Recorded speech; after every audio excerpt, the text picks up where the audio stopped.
no, that's why this problem is there. I was excusing everything about this game. And then finally, I'm like, this is just awful. I think the combat is great.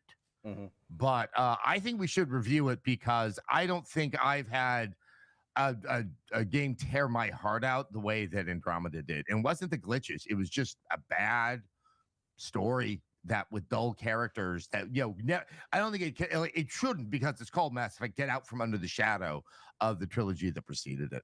It's funny, Adam. I personally don't have a lot of history with Mass Effect other than the first game.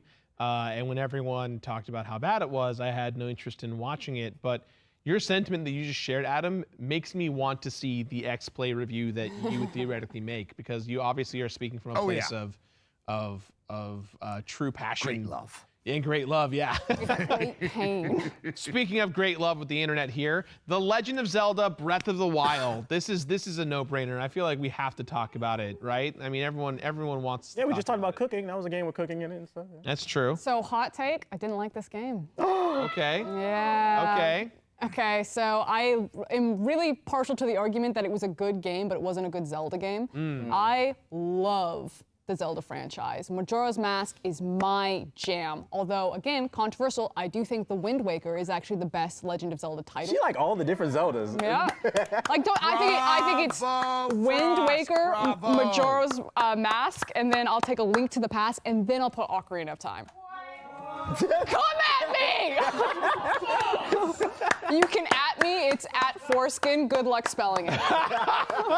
But Breath of the Wild, I didn't like the weapon gameplay and the combat system, and I didn't like the story, and I think maybe I grew out of Zelda, but it was one of these things where this was the game that everyone was talking about, and I hadn't played video games in a while. I'd only been playing League of Legends. So I was like, I'm gonna get back into my hobby. I want those memories again. So I booted it up, got it, played it. Within 3 hours, I was done. I was like, this is not the game for me. This is not what I remember. This is not what I enjoy. And it kind of left a really sour taste in my mouth for games for, I think, maybe a year post that. Like, I didn't touch another one. And then I got Ghost of Tsushima, and I was like, this is what I missed.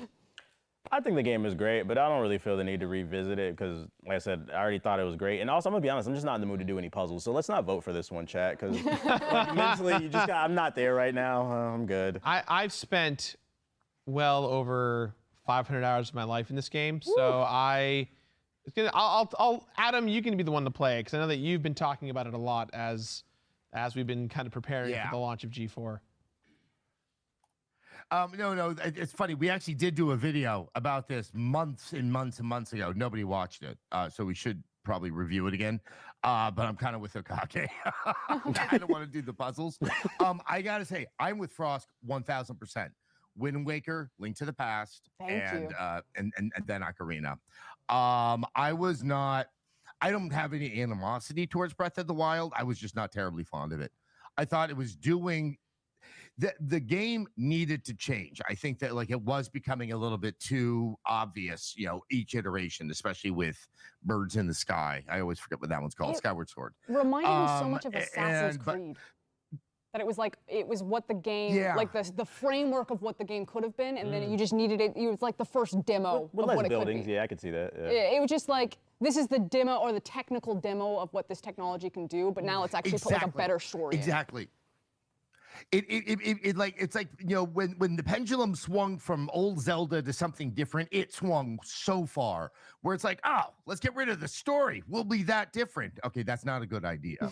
And because you discover everything at your own leisure, sounds great on paper, but that absolutely gets rid of any dramatic heft I found to the game. So it's not like, I always like the idea that you would be tested on one particular skill in one particular dungeon. That's sort of out of there. It's at every conflict or every encounter, every moment is just so self-contained. It doesn't feel part of a larger whole.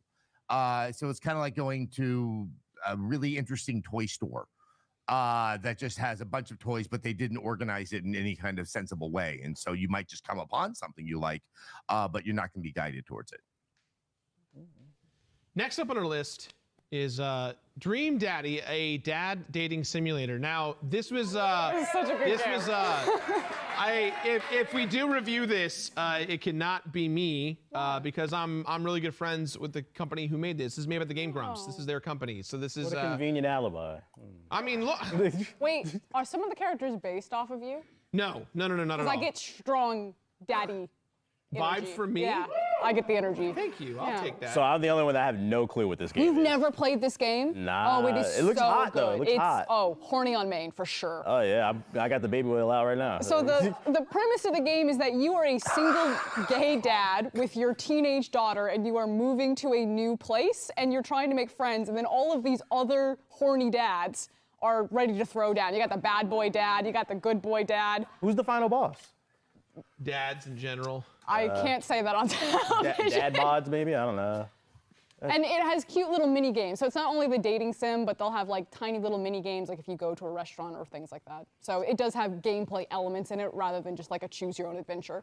Yeah. But it's really about the dad bod. That one would definitely be for the memes, I see.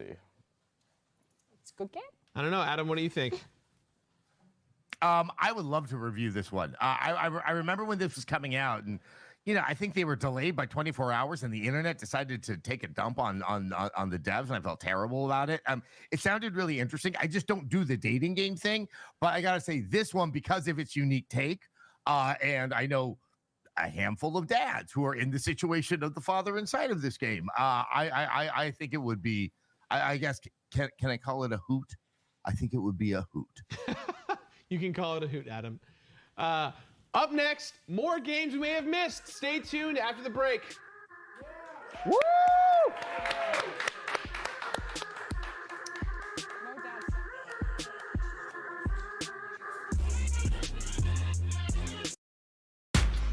At SteelSeries, we make gaming gear so you can be anything you want, except one thing: ordinary. Fight the biggest bad guy you can find. Create something nobody's seen before. Now that's beautiful. Why waste your ammo on this guy? Be so good at games he just nades himself to death. It's up to you how far you go, but whatever you do, go for glory.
X-Play. X-Play. X-Play. X-Play. Is there a dance? X-Play. It's only I like a the little big- rave. Ooh, X-Play. We're going to get back to just jumping right into games that we'd love to check out while X-Play was dark these last several years. Next up on our list, Tetris Effect. Have you guys played Tetris Effect? So yeah, I don't know what Tetris Effect is compared to the other ones, but I will say I'm gonna go ahead and go on a limb and say I'm not interested in reviewing any Tetris game based off the launch of G4. I'm still a little bit scarred the way that we were cheated, the way there was like a lag input or something. So it's There like, was definitely some collusion when it came to the X-Play team trying to win the competition. and, like, whoever the producers that brought up the gameplay, I don't appreciate that. I just told you I had PTSD and I'm over here like I'm shaking right now. Jeez. I have a feeling that you have played this, Gerard, and I guess I'm very curious. What could this game offer or change up on a game like Tetris, which already feels so perfect in its current existence? There's two really underrated elements for Tetris Effect that I think. This guy is a champ, I mean, though. I think this is the trailer for the game, but it's actually great to talk about because one, the visual aspects of Tetris. You don't really think of Tetris to be like a visually stimulating game, right? Just simple blocks, as we've all known for many, many years. But if you're looking at the sides of it, anytime Tetrises are performed, It's engaging. Yeah, there's lots of visual stimulation happening, a lot of great things happening, and the best part is there's music. There's beautiful music playing throughout your entire time. It's a crazy fun game. Adam, have you played Tetris Effect? Were those dolphins? Oh yeah. Yeah, I mean, I love Tetris Effect. I think one of the neat things, if we were to review this, and why I would encourage chat to be like, go for it, is that it's still a hard game to review insofar as you have to say more than it's great. Right. It's really, really, really good, but trying to kind of pinpoint what it is it does experientially, I think that's rather challenging. Look I like think a it'll be a Sith very Lord. interesting thing for us to try to take on. Like a damn Sith Lord, man. Also, what Like, I check. think it's quite neat, Turn this down. years and years ago, I actually got to be in St. Petersburg, Russia, with Mic Alexei check, mic check. Pashentov, the Yup, creator yup, yup, of yup. Tetris. Like his version. Sound like a damn Sith Lord. Look like a Sith Lord. What up, y'all? What's going on? Doing a little checky check. Shouts out to everybody that's here. Whew. How's everybody doing? I forgot my water. I forgot my tea. Jesus. Hold on. Let me change these lights. Change these lights up. Oh, it's bright. Ooh. Ooh. Ooh. 40%? Ooh. Ooh. Yeah. Yeah. Yeah. Yeah. Yeah. I actually have to pull up Restream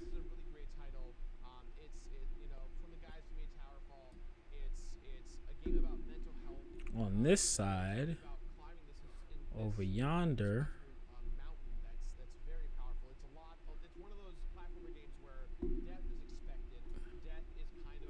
Not there. They don't need to see all of that. They don't need to see all of that good stuff. Just need to see the live chat over here on Restream. So I could see A-Ting, man. A-Ting, man. Go back to the studio. Yeah, man. I'm gonna let y'all know what's going on in 2.5 seconds. Because you can see me right now on Facebook, on our Twitches. I'm everywhere right now. Shouts out to everybody that's on YouTube as we speak. Our Twitch folk. Both Weeboids, Malik Champlu. We're oh no, that okay. It's not going live on there, but okay, cool. But yeah, shouts out to everybody, man. Like I said, hold up. Ooh, the bitrate. Ooh. That shit is going crazy. How do I look? How do I sound? Is everything smooth? It looks like it's good. But I need to know if it's good. If you're in the chat, say what's up. If you're in the chat, say something. Where is... I want to see my chat. That's all I need from this dashboard is my live chat.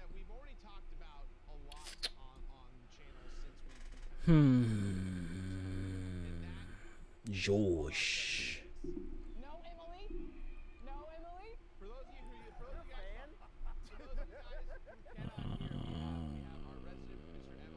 Streaming software. Yeah. Nope. No. So I guess enter the live studio.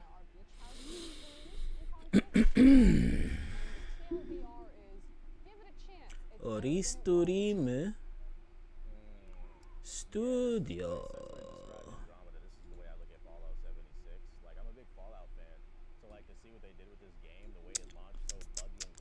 Ooh, wee! Look at that! Look at that! Look at that! Look at that! Look at that!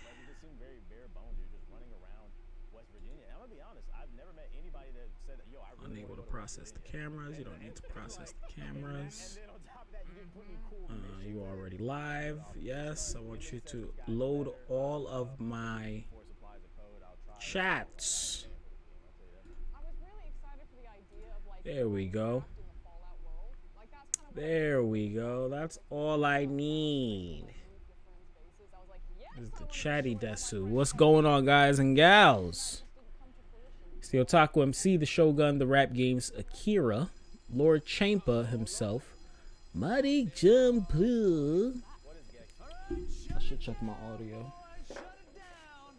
on one of these channels. Yo. We got people in the chat talking smack. I'm good. Over on YouTube, copy.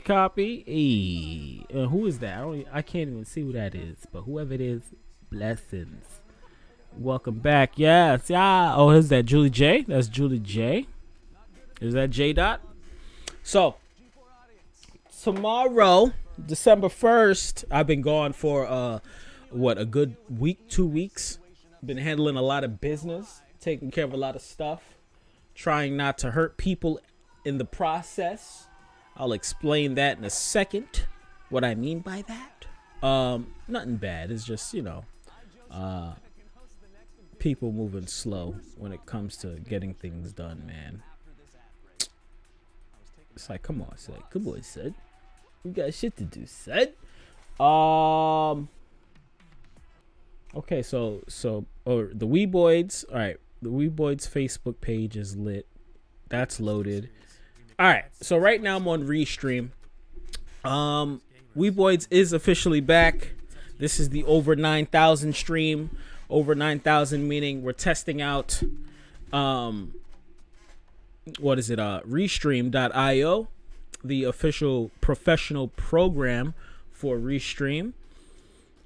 Because we will be streaming on multiple platforms officially when we get into the location. So, as you guys know, December 3rd, Friday, come through to the spot. We're going to be chilling and hanging out. You guys are going to see the space. It will be in construction at the same time because our move-in date is tomorrow.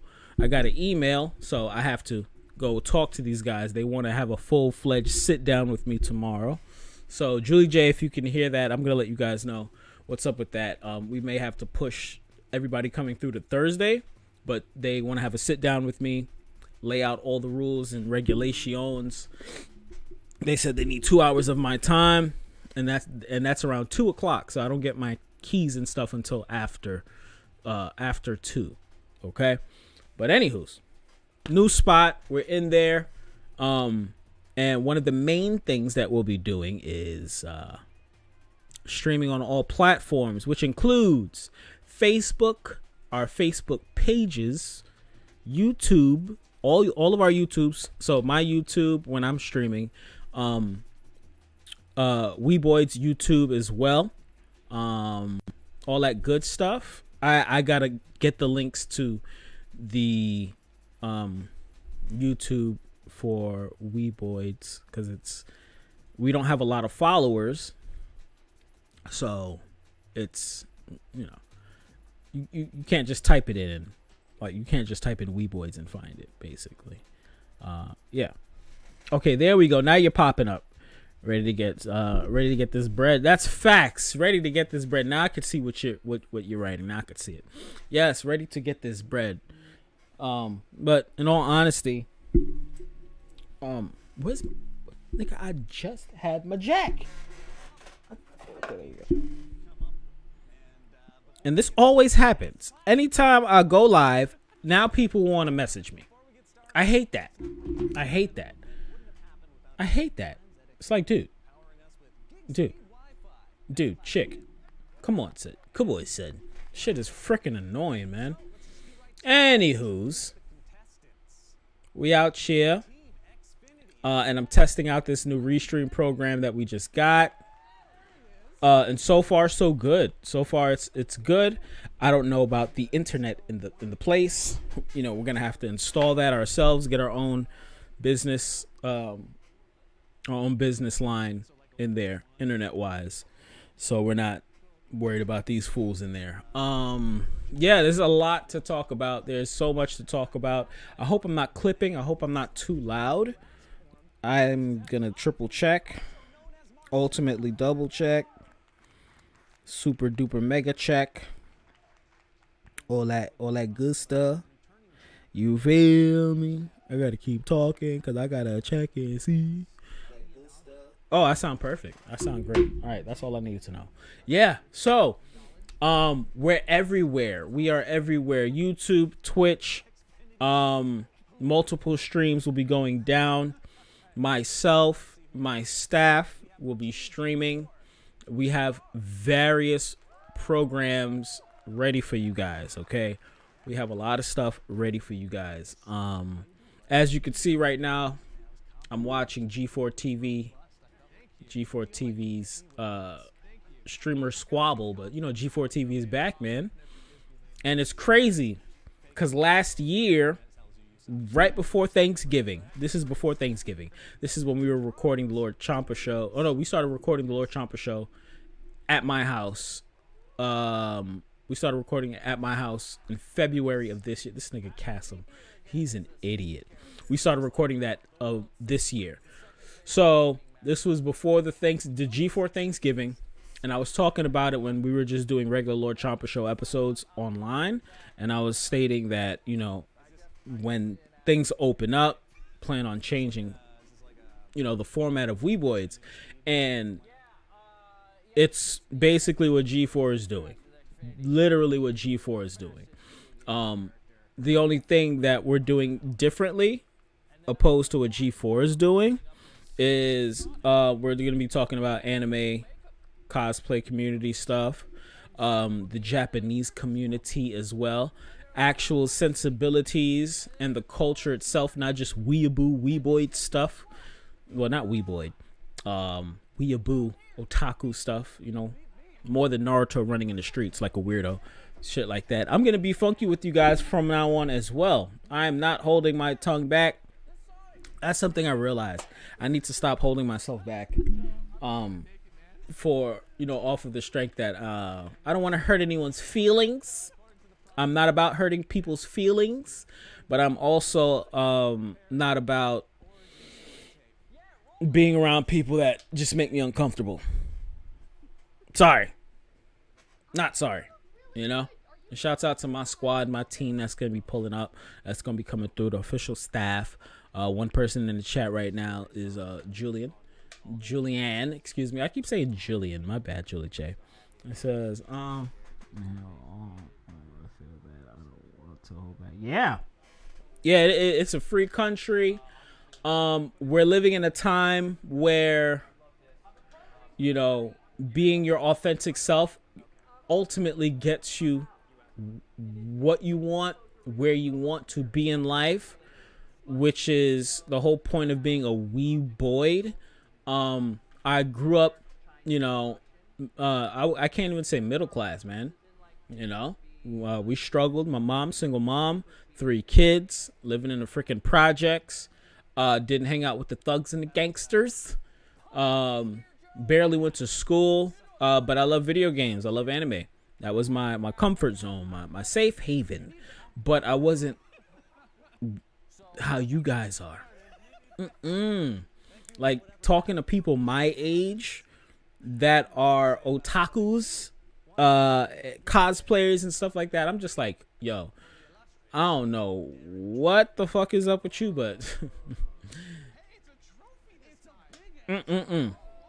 Anywho's, growing up around, you know, my regular friends hanging out, chilling, boom, cutting school. I'm going into a whole spiel because you guys need to understand and know how Weeboids came about as a whole. Yeah, cutting school. Didn't want to go to school. A couple of my friends graduated. I didn't graduate. Ended up going to an alternative school. Ended up starting a program called the Possibility Project, formerly known as City at Peace, which is awesome. And that's where I really started to flourish, where I found myself. I found thyself. Oh, shouts out to Uncle Manny for the follow. Shouts out to Uncle Manny for the follow.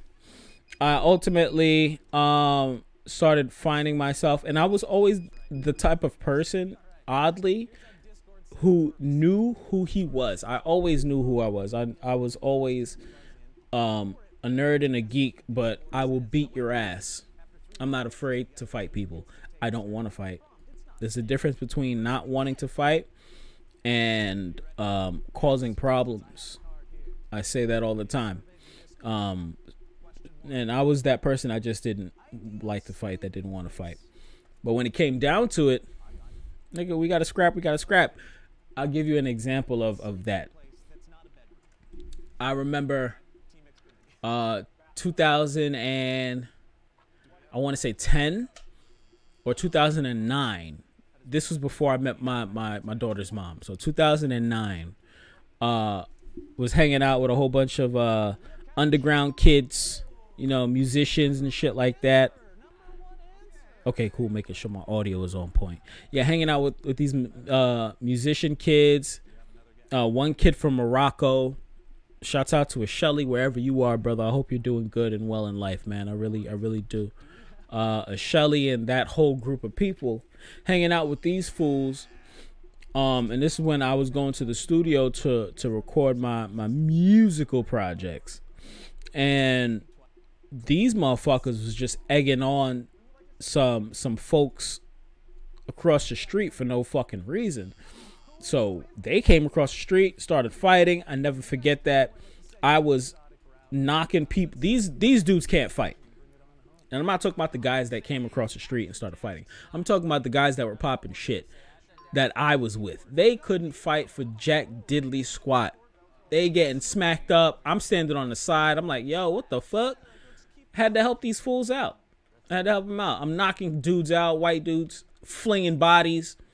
You know, now the cops is coming. We dip off. So everybody's like, oh shit, man. Yo, good looking. You looked out for me. I didn't know you could fight. I'm like, yeah, y'all, you guys started. I don't want to fight. If you have to, it's a different story. And that's the last time I do shit like that. Man, you start something, you finish it yourself, bro. You start something, you finish it yourself. No outside interferences, though. If there's outside interferences, I'll come and help you out. The point is, geez, damn, yeah. Yeah, the whole point of me saying that is always a gamer, loved music, always did my thing, kept to myself, and I've, you know, figured out who I am and what I wanted to do, which was, at the time, G4 TV was around, and I said, you know, I want to be a part of something like that. Like, I remember sending them an email a long time ago, because I was ready to, this is before I met my daughter's mom, I was ready to go to LA so I can, you know, be a part of the cast. Like, I was with the shits. But, you know, that didn't happen. Of course, G4 TV ended up losing its stride and stuff like that. And this is during the time I was making music and things like that. And in the back of my mind, I wanted to open up an arcade. So the arcade idea essentially morphed into what Weeboids was in the past, in 2019, which was the gaming lounge. You come through, play video games, hang out, blah, blah, blah. Everybody have a good time. And while we were doing that, the whole goal was to branch off or break off into YouTube content, live streaming, etc., etc. So if you go back into the archives, I think I have the videos privated, but I can bring them back out. So I've been making videos and stuff like that on Division 6's page, on my Malik Shampoo page, for several years now. Several freaking years. All right? Everything that I'm doing now, I've done before. So it's not like I'm popping up out of nowhere. There we go, baby. Oh, I'm about to die. Yeah, it's not like I'm popping up out of nowhere. Just trying to, yo, what's going on, Serena? Nice to see you. It's been a long time. I hope you're good. I hope everything is A-okay with you. Alrighty. But yeah. So, and a person that could attest to that is Serena, who is in the chat. Where you at? On YouTube? I don't know which YouTube you're on, but Serena's on the YouTube. I've been recording interviews with artists. I've had a show called Dudes, where we talked about anime and things like that, and things just didn't work out because people wanted to. I don't know if it's now that I'm getting older and maybe I was a little too headstrong, maybe, possibly, but people wanted things to go their way and for them. Oh, how did they do that? No, that's crazy. That's crazy. People wanted to congrats on the what? On the GED. What? Oh wow, I didn't even read that. I cut school and got my GED. Oh, so okay. So hardcore. Okay. Yeah, I was cutting school like crazy, and I ended up going to a trade school. But yeah, that's good. You got, your educations. I'm like, what did she talk about? Yeah, we were always doing shows, but everybody wanted to be the leader, even though I'm like, yo, this is my idea. This is what we have to do. Like on G4, right? The dude that's in the Sonic outfit, Kasim, he always does this. He's hilarious, right? He's on a show called Invitation to Party, and it's a D&D. I'm starting to like D&D because of it. These guys are stupid. They're hilarious. So on the show, they're playing Dungeons and Dragons, right? And Kasim is his role. The role he's playing is a nobleman that sucks. Like, he's just a horrible nobleman. So when one of the person that's supposed to be the leader is explaining what they have to do and how they should do things, because Kasim, the dude that's playing Sonic on the screen right now, let me go to full screen real quick. Right. Shiz. I gotta go back. Well, as a matter of fact, we could actually stay right here. Yeah. If you go to G4's Twitch, there's a guy in the blue Sonic suit. His name is Kasim. So every time they're talking, the actual leader of the group and the person that really knows how to play D&D is explaining what they should do and how they should do things. Right? Nobody listens to her. But when Kasim starts talking, they're like, oh, yeah, well, that's what we should do. That's how it was when I was working with certain people. And it pissed me off. It's like, dude, I verbatim said, we need to go to the left and then go upward. Right? Nobody wants to listen. Then when the person says, oh, we should go left and then go upward, then everybody's like paying attention and listening.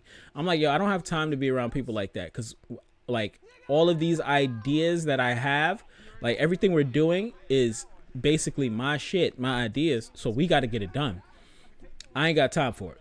And it's not about wanting to be in the spotlight, because I'm the type of person that's always, yo, shit, you could take, beat his ass. Come on, beat his ass, Charizard. God damn it, Charizard.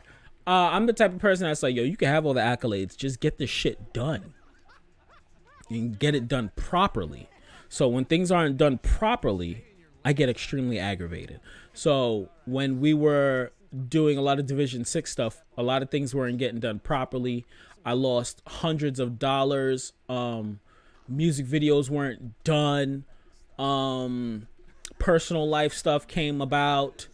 When it came to like selling t-shirts and having things printed and promotion stuff, people didn't want to do that, but we're implementing what I was telling them to do, they were implementing that into their own personal brands. And it's like, yo, dude, you're supposed to be a part of the team, the squad.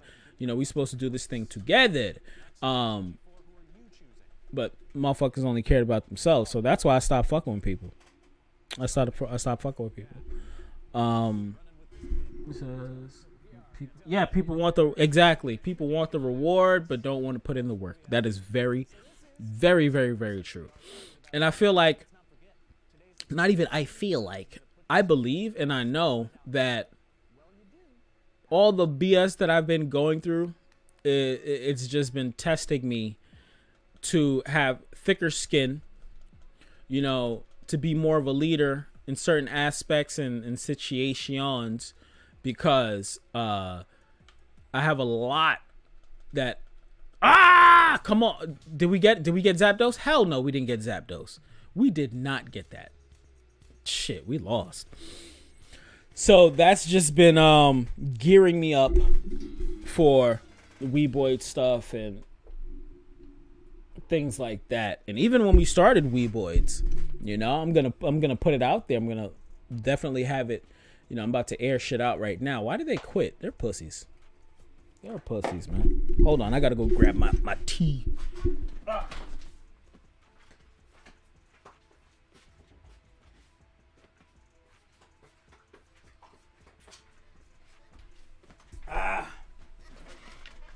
Tea. Got my waters.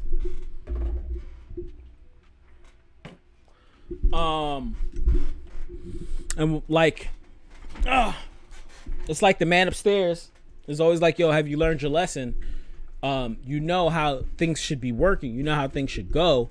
You know, sometimes that nice shit, you got to put that aside, and you have to be more assertive and more of a leader and whatnot. I was about to say maybe the universe was testing. Yes, the universe was definitely testing me. And I realized that during the pandemic, because when we opened up Weeboids, before we opened up Weeboids, I had a certain mindset of, I don't have time for people's bullshit at all. Cut family off as well. You know, people that were, I'm not even going to use the word toxic, people that were extremely negative and couldn't see their own negativity and their actions causing a whole bunch of crazy shit to happen to those around them. That's all I really got to say when it comes to that in my family. So I had to separate myself from my fam. That's the reason why. And when I got into that headspace of focusing on myself, worried about only my child, you know, those tests were coming at me and I was able to pinpoint them out. When we opened up Weeboids, I was at such a happy state that those tests were still coming at me, right? But I didn't, you know, I went back into the nice guy mode, opposed to being, you know, still being that nice and kind person, but being assertive at the same time. So, like I said, I'm going to put this out there now. So we opened up Weeboids.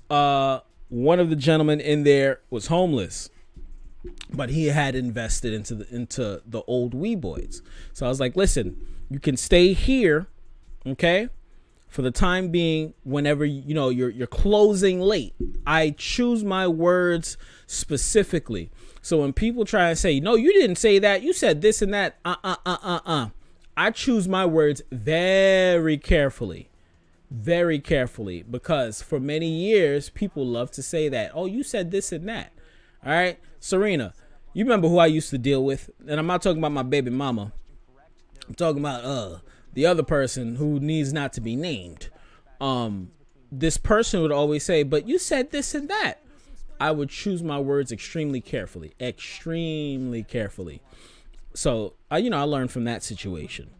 It says you kind of should not be taken for granted. Yeah, a lot of people's kindness shouldn't be taken for granted. But you have people that love to, they love to use that to their advantage, opposed to realizing, oh, this person is really kind and helping me out. I fucks with this person. That's the type of person I don't want to fuck over. Then they hang out and chill with the people that are going to fuck them over consistently. and they treat them like gold, which makes absolutely no sense. That makes no fucking sense. And I feel bad. I feel bad for them. I feel bad. Oh my God, no, leave me alone, Slowpoke. So yeah, one of the guys was homeless at the time, but he had invested into the company. So I said, whenever you're here late, okay? Whenever you are here late, not you just popping up late.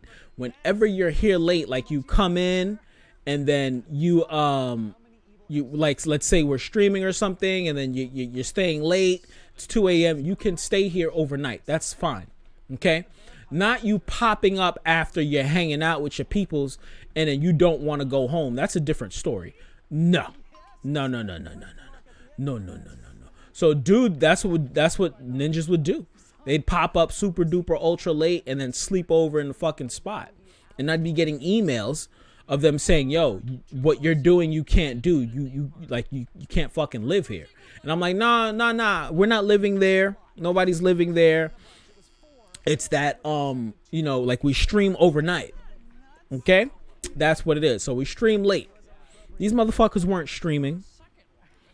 These motherfuckers were just playing video games and bringing bitches over. I don't mind bringing bitches over, but when you're fucking in my spot, that's a different story, which they were doing, and we'll get into that in a bit.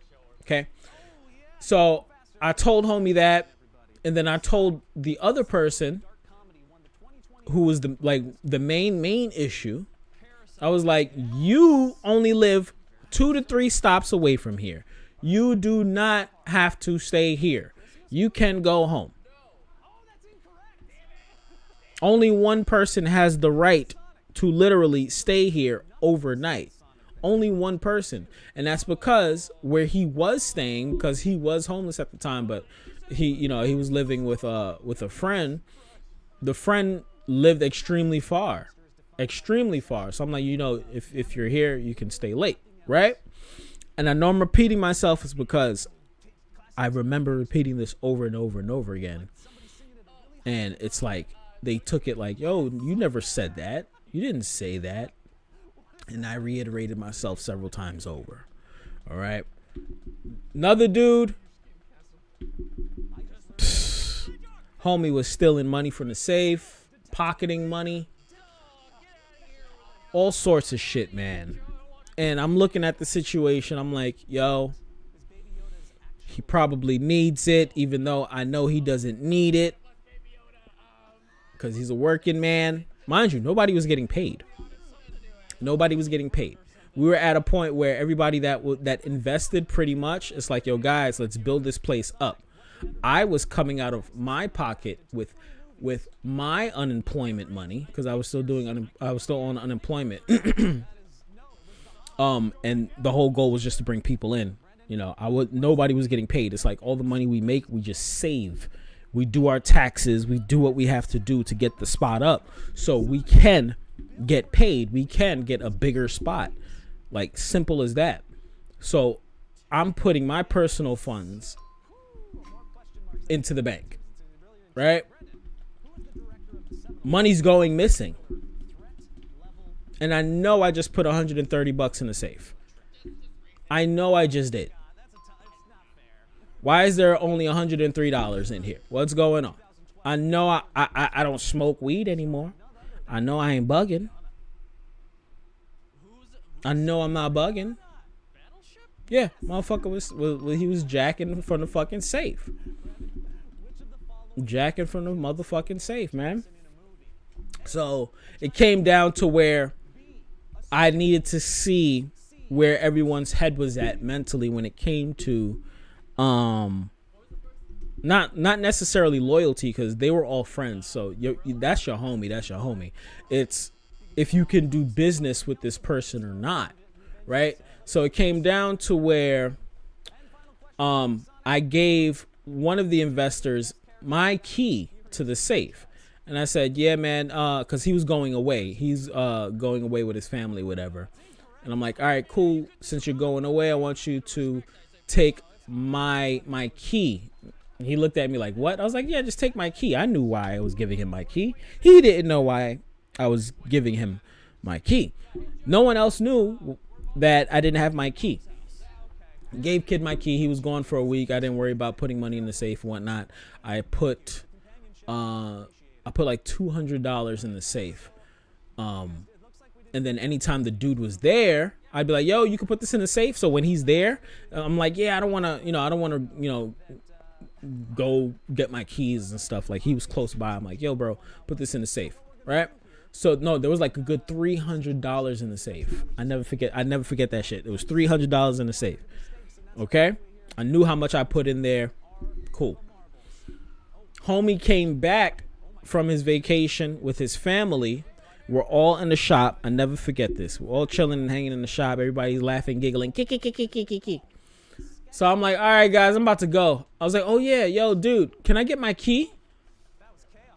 He's like, oh, yeah. Why'd you give it to me? I was like, because of this right now. I said, you, open up the safe. How much money is in there?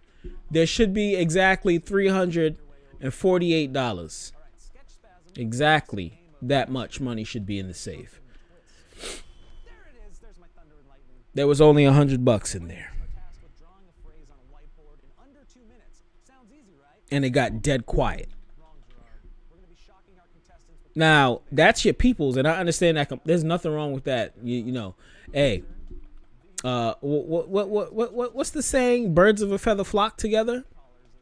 So that's the mentality I'm going off of. Birds of a feather flock together, right? And then homie was giving me a whole spiel as to why, and I was just quiet the whole time. I didn't say anything. He was like, yo, this is why, blah, blah, blah, blah, blah, this and that, such and such. And I'm just looking at him. Because I had just texted my peoples and they were ready to come by. That's all I got to say.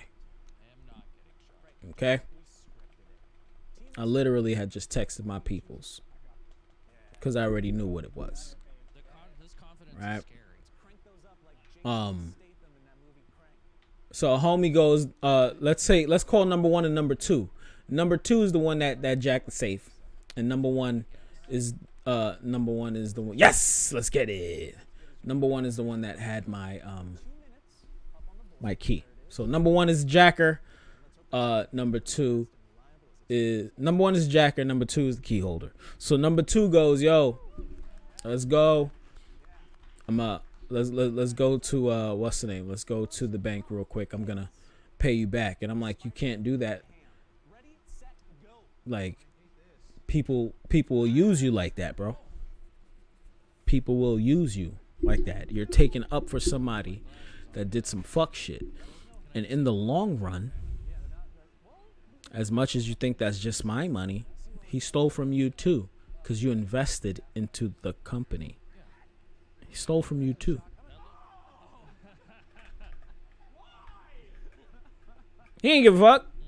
Ain't nothing wrong with that. Still hang out. Probably jack people together. Shit like that. And then I'm just like, you know what? It is what it is, man. And if y'all watching this, you already know what it is. I ain't got no problems. I ain't got no issues with nobody. But you already know what it is. All right? So, now that the new Weeboids is here, because my squad know what it is. We don't take no cash payments, don't no transactions go on at Weeboids at all whatsoever. Period. It's free. The only person that is able to sign off on any transactions, damn, motherfuckers, we lost.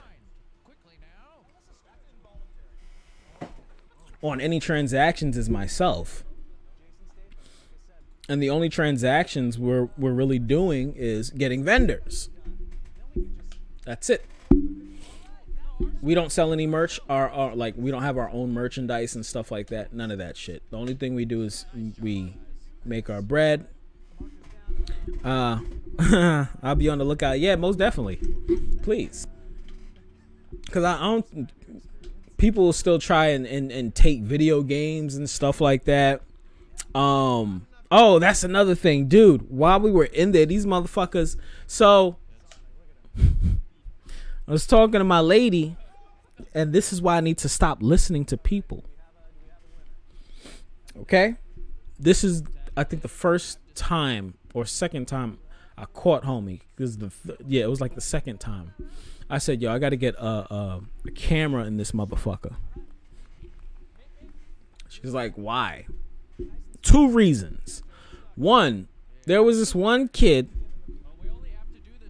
That whole crew, yo, no lie, I'm sorry. I hope y'all watching. And I'm going to say this when I see y'all niggas too. Y'all niggas is fucking weirdos. So, this whole group, they chilling.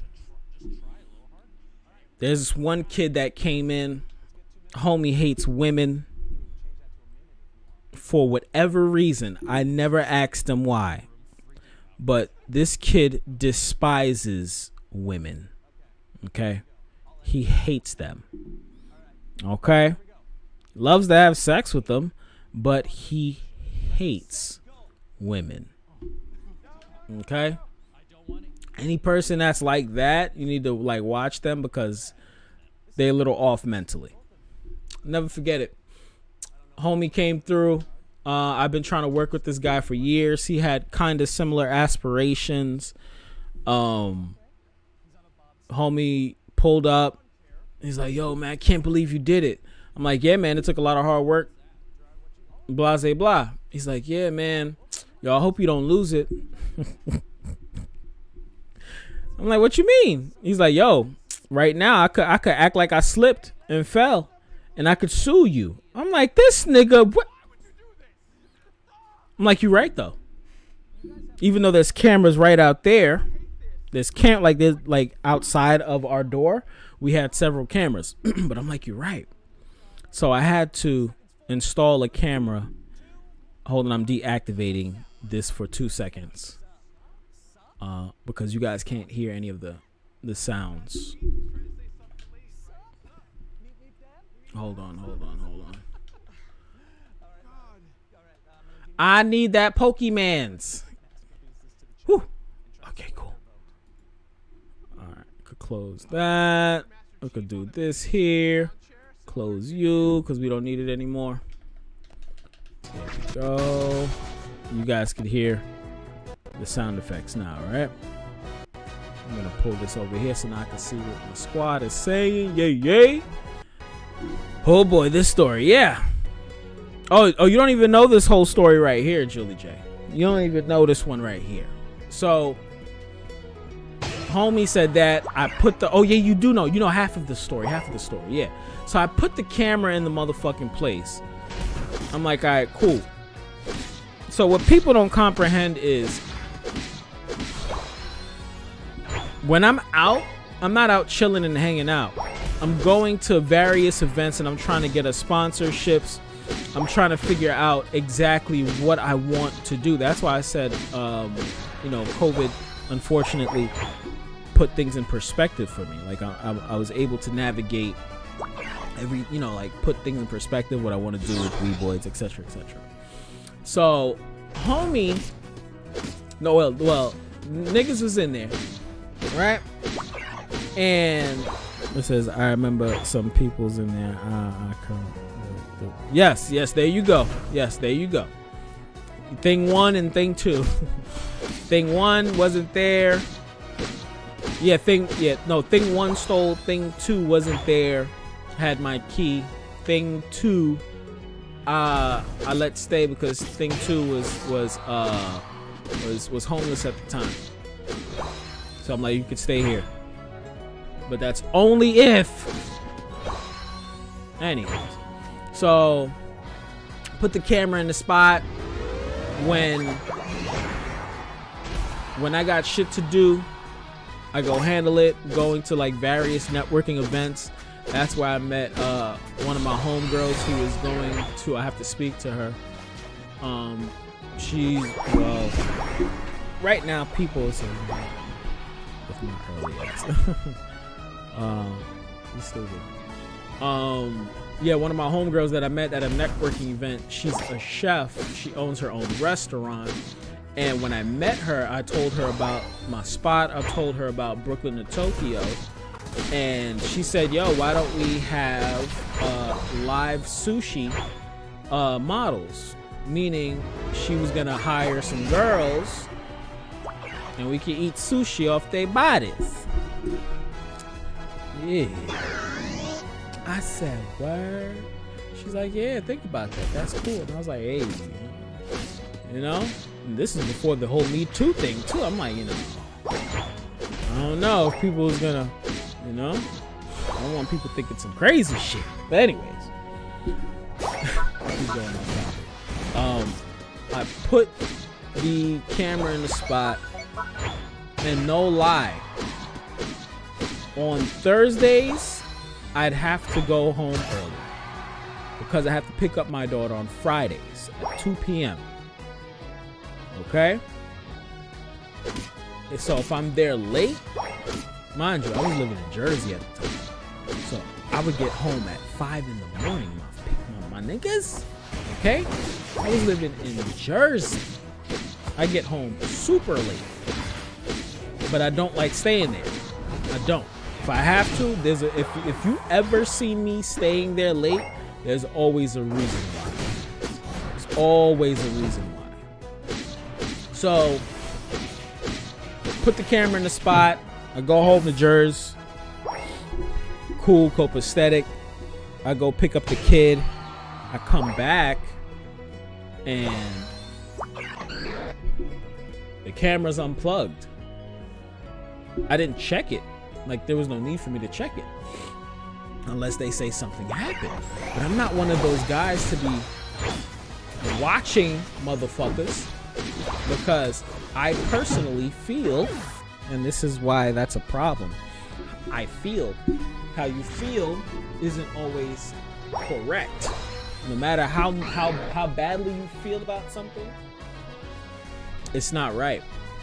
So I always felt that people, you know, they do the right fucking thing. There's no need for me to be one of those bosses to consistently check the cameras. This is, like I said, around the time number one started. This is around the time number one did his second steal.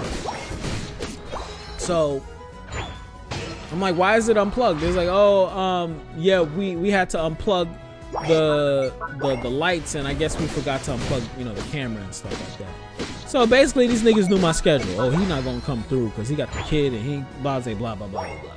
I'm like, all right, cool, whatever. I bring my daughter to her mom on Sunday.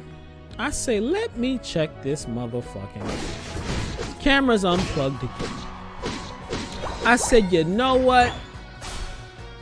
I'm gonna pop up tomorrow morning, because I would go in around 2 in the afternoon, or maybe 12 in the afternoon on Mondays. Okay? I showed up at that bitch at like 8 a.m. Niggas was sleeping up in there. Homie had his shorty in there. It smelled like bad pussy and corn chips. And I'm just looking. I'm just looking at them like, the fuck? Bruh.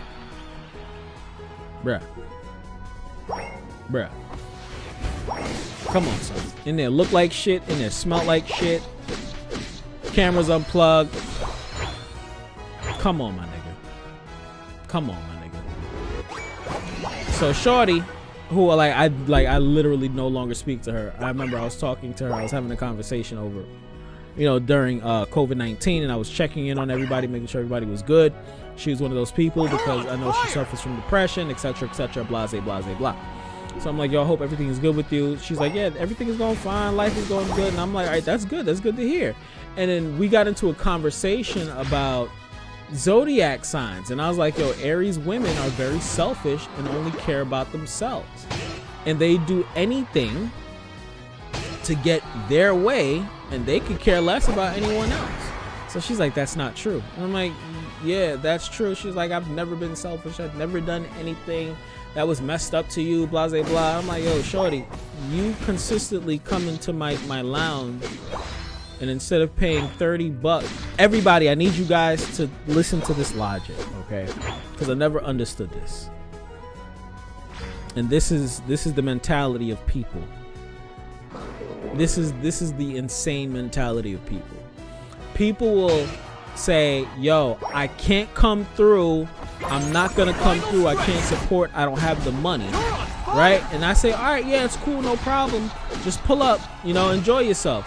They would pull up with a $90 bottle of Hennessy. Yo, I just bought this, my nigga. Huh? It's only $10 to come in here to support your boy, you know. Huh? Am I crazy? Shit like that. Shit like that. Back to the whole situation. I told her, I'm like, yeah, you, shorty, you would come in here for free consistently, opposed to just dropping a 30 spot to support the place where you're sleeping at times and fucking at times. What? But you want to use my location because you don't want to go home. You and Thing One have been doing all sorts of crazy shit in my place, and I don't speak about it. Y'all think I don't know. And it's not that I don't care, it's just, really? That's my mentality. Really? Oh, we don't have the timer no more, son of a bitch. Y'all lost anyway. Bodies. Let's go. Wow.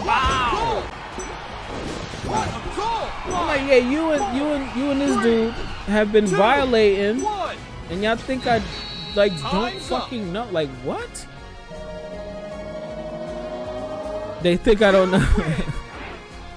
Yeah. It's like, what? You think I don't know everything that was going on? Camera was in there. This is another time where I said I'm gonna go in there. This was after this motherfucker did that shit. It says I have allergies. Stupid. This was after the second jacking. This was when I said I'm gonna give homie my key. Right before I said I'm gonna give homie my key and whatnot. I'm chilling with my girl. This was, I think, a Wednesday or a Tuesday. Chilling with my girl. I left the spot at like 12 o'clock. I was like, yo, could close up. And I told one dude, I was like, yo, you can stay, bro. It's cool. He's like, you sure? This is when he was like asking, you sure? I'm like, yeah, it's cool. Because, you know, there's people here. I got, what the fuck was it I had to do? I think it was either some child support shit that I had to go take care of, or something like that. It was some personal shit I had to do. So I had to go all the way to Jersey, and instead of doing that, I went to my lady's house in Queens. I was like, you know what? I'm gonna just go with her. I'm gonna go to her crib. Boom, popped up. As soon as I got into the crib, I said, let me look at this motherfucker. Look at the camera. This was the first time I sat there for like an hour just watching these niggas. The first time ever. And I hate doing that. That shit is annoying. So I'm watching the camera. I didn't turn on the audio. I'm looking at the camera. And no lie, camera gets uncut. Nigga walks over to the shit, unplugs it. I'm like, called him. I'm like, yo, plug it back in. Plug it back in. Huh? Yeah. Yeah, the camera's unplugged. Oh, sorry. Yeah. Plug it back in. Click.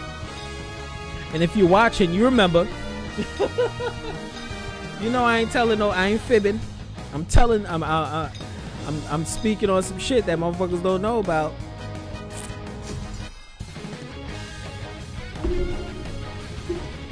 Motherfuckers, plug that shit back in. But anyway, that shit's out.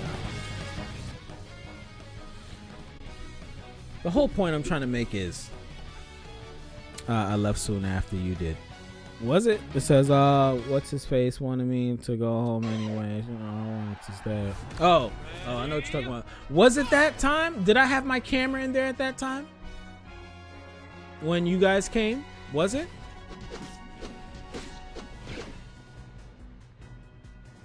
Was it? I think so. Cause I think yeah. Cause I remember I was telling you like a little bit of the situation that was happening at the time. Yep, that's right. Yep, that's right. I was telling you a little bit about what was going on. Yep, that's right.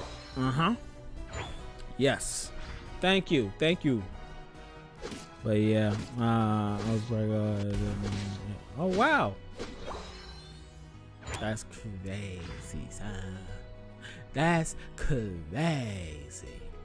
Wildness. But the whole point I'm trying to make is the man upstairs was testing me and was just letting me know, like, you have a high threshold for pain. You have a high threshold for believing in people, but sometimes you gotta say no. I'm gonna say that again. Sometimes you just gotta say no. It don't matter who the person is. Sometimes you just got to say no. Sometimes you just gotta let it go. You understand? The reason why is because that can hurt you in the long run. I should have let people go a long time ago. I should have done what I was supposed to do a long time ago. Who's that? Let it go, let it go. That's right, can't hold it anymore. Facts. You gotta let it go. All jokes aside. Because there was another time where it's obvious sabotage. And I'm like, I'm going through this BS again. Like I've had this test already, big man. Top dog. I'm doing well. This is the over 9,000 stream. Shouts out to everybody that pulled up to the stream, the over 9,000 stream. I'm over here testing out Restream.io right now. Weeboids FGE is open on December 3rd. So if you live in New York City, come through, pull up. We're going to have a good time. And I'm just breaking down past trials and tribulations and how I'm moving forward in the long run when it comes to Weeboids FGE. Hit the follow button. If you're on Twitch, hit the follow button, please. Follow Weeboids FGE or follow Malik Champlu wherever you're watching this at. Yeah, just hit the follow button. It's free. If you want to drop some Skrilla, you feel me? $ Cash App, $ Weeboids for Cash App, Weeboids -FGE on Venmo, you know. But yeah, went through another trial and tribulation where I'm like, there's no way I'm going through this situation again. A good friend of mine, someone I knew from high school. This is when I had implemented the entrepreneurial program, entree, you know, like food and entree. YouTube tried it slow. Yeah, you'd have to like restart. You would have to like refresh your Twitch. I mean your YouTube. You have to reset it when that happens. When stuff like that happens, you just gotta reset it. Shit, we got it. Damn. Woo. So I was doing the thing that we're doing now at Weeboids, where for $100 you can sell your merchandise out of our shop. So we had several people there selling their merch, right? My homie is married. His wife owns a company. She was looking for people to sell their merch out of our store. She had helped us out. I said, yeah, you can utilize the spot for this amount of time, right? That's not a problem. And yeah, whatever you make from the vendors for however you charge them, it is what it is. Like, fuck it. Okay. I'm being very vague. There's reasons why I'm being very vague. Okay. You're in trouble. Damn it, Greninja. So she would come through at times. She would put up her stuff. That's fine. Nothing wrong with that, because that's you know, the contract we had. So I am very careful with what I say. I am always careful with what I fucking say, because I don't want anyone trying to twist my words. Like I said earlier, okay? Remember what I said earlier? I'm very careful with my words, because my ex was crazy and she would like to pull that Jedi mind shit. She'd try it. So I was very careful with my words, and I told her specifically, listen, we are open from this time to this time. We can be here for 24 hours, but your time is from 9 a.m.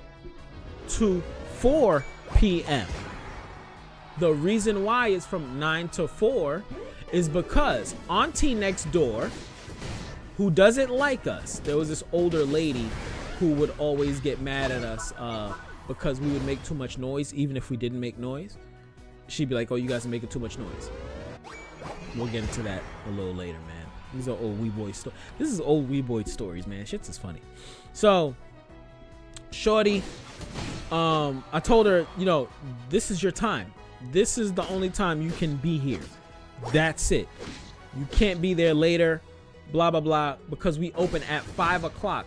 At 5 o'clock is when Auntie leaves. So now we can turn the music up.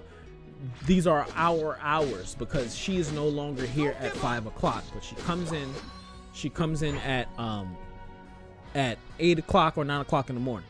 Okay. And it's going to be like, really, it's going to be like a little mini store, entree, you know? So one side of the entire store just had merchandise at one point in time.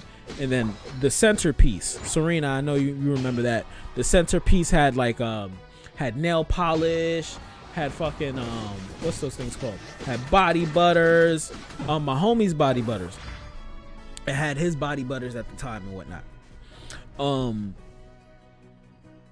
And that was that. So this is right after I caught this motherfucker in that bitch. Thing 2. This is after I caught thing 2 in there. Literally right after I caught thing 2 in there. Okay? Thing 2, I said, yo, I need you in here early in the morning. The final stretch. Right? So you can let shorty in and just keep an eye on things. You live 2 stops away. You don't have to stay here late. Nigga. Caught thing 2. Thing 2 vanished. Sorry, thing 1, excuse me. Thing 2 wasn't there. Thing 1 vanished. This was around November, I want to say, because that's when Anime NYC popped up. Calling, nobody's responding. Right? Mind you, I got a kid. This was a Thursday. I had to pick up my kid on Friday. I'm getting into it. I had to pick up my kid on Friday. Calling, nobody's responding. I'm in there early, because you know when you know people are gonna do fuck shit, you know when people are internally just like fucking you over, like you just know it. And I knew motherfuckers was just gonna do that. I knew it. So I had to make sure I was there early. And I told shorty, make sure you come here at 9 o'clock. She was supposed to be there at 9 o'clock. She said she couldn't be there at 9 o'clock because she had a doctor's appointment. But she was gonna send the person there. It's not my job to be there. You need to be here. You need to be here. You have to come here. I have to let you in. She was like, just give me a key and stuff like that. No, you don't get a key. It don't work like that. you have to be here early so they can let you in. After that, if he's there or I'm there, then we can go. Whomever can leave. She can stay there till her time is up, and then we open up at 5. Because if we're there from 2 at night, Time's up. 2 at night until the next day, like, come on, Jesus, we got to smack.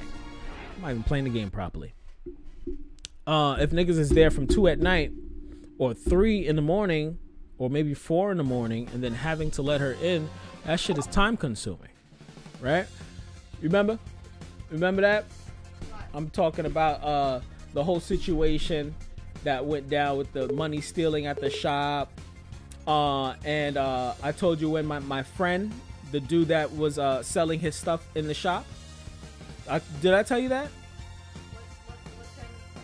The body butters, and then how they were supposed to be there, didn't show up. Rez did. Oh, I just said the nigga name. Motherfucker didn't show up. Thing 1 didn't show up at all. He just vanished. And you remember when I got to your house? What?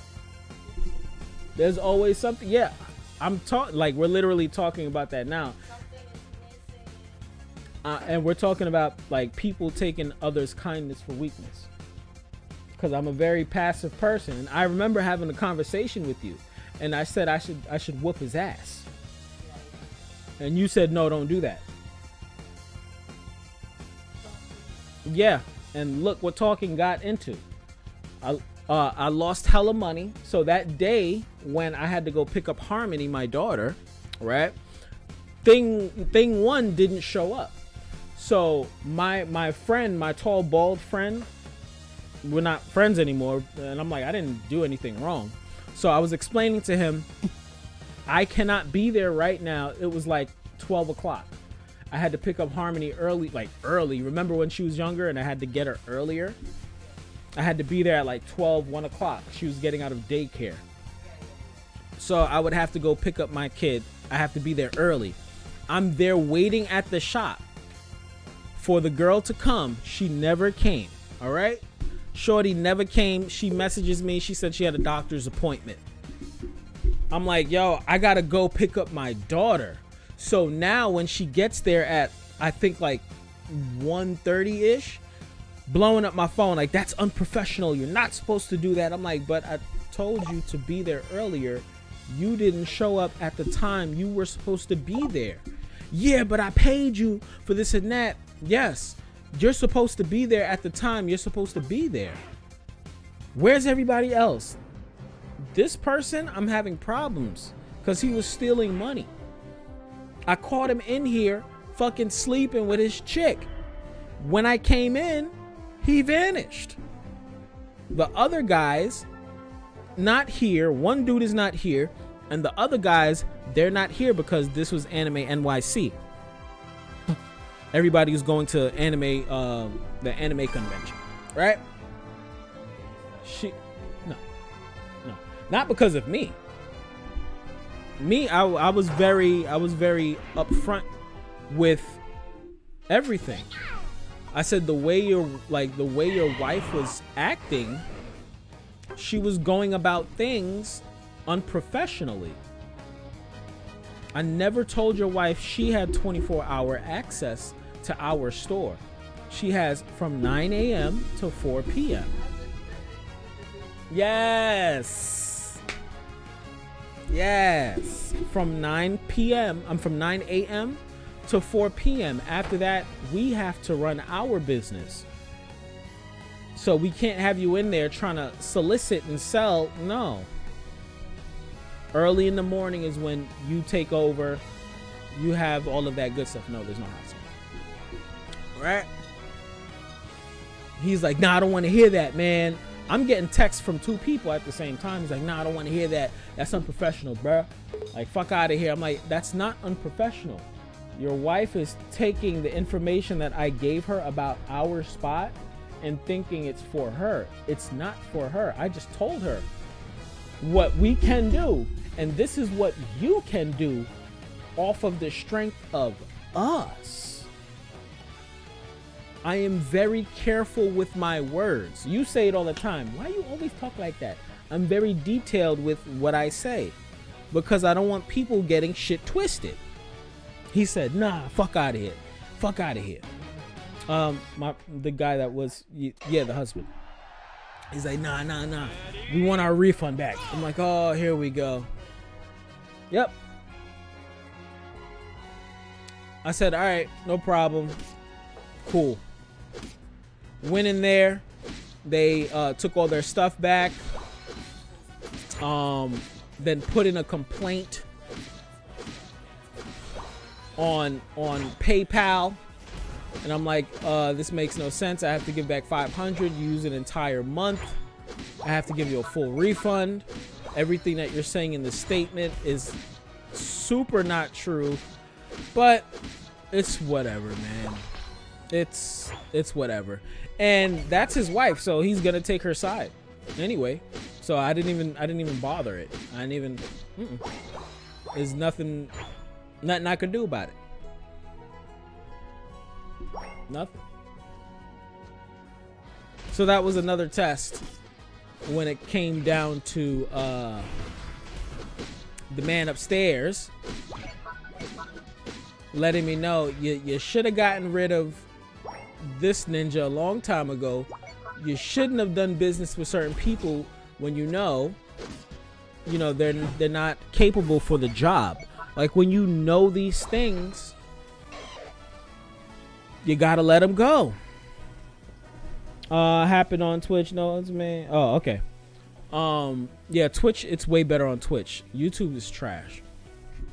So I came to realize, yeah, when you're aware of certain situations, yeah, go ahead. Yeah, go ahead. When you're aware of situations and people aren't applicable to work in said situations, just say no. Just say no, let them go, let it go. You gotta go. Sorry. And that's what I'm learning. So I'm consistently talking to my staff. Shouts out to Julie J. That's the little homie. Well, the big homie. That's the big homie. She the big homie. She the OG. And it's all about being able to do what you have to do. I ask my staff consistently, are you guys comfortable with doing this or that? And I let everybody know, if you fuck up, I'm fucking firing your ass. And I said it just like that. Because the whole point of the spiel that I went into was me being my true authentic self. And Serena, you can attest to this. I'm a very blunt and rude person. I'm fucking, right? I'm rude. My lady said I'm rude. I'm fucking rude. I'm very disrespectful. Especially when someone tries to play my intelligence, annoys the shit out of me. Things like that. What? I am very disrespectful. And I'm a very kind person. But people see the baby face and think I ain't with the shits. No. Rest in peace to Louis V. I know Lewis was always mad at that. I remember the homie.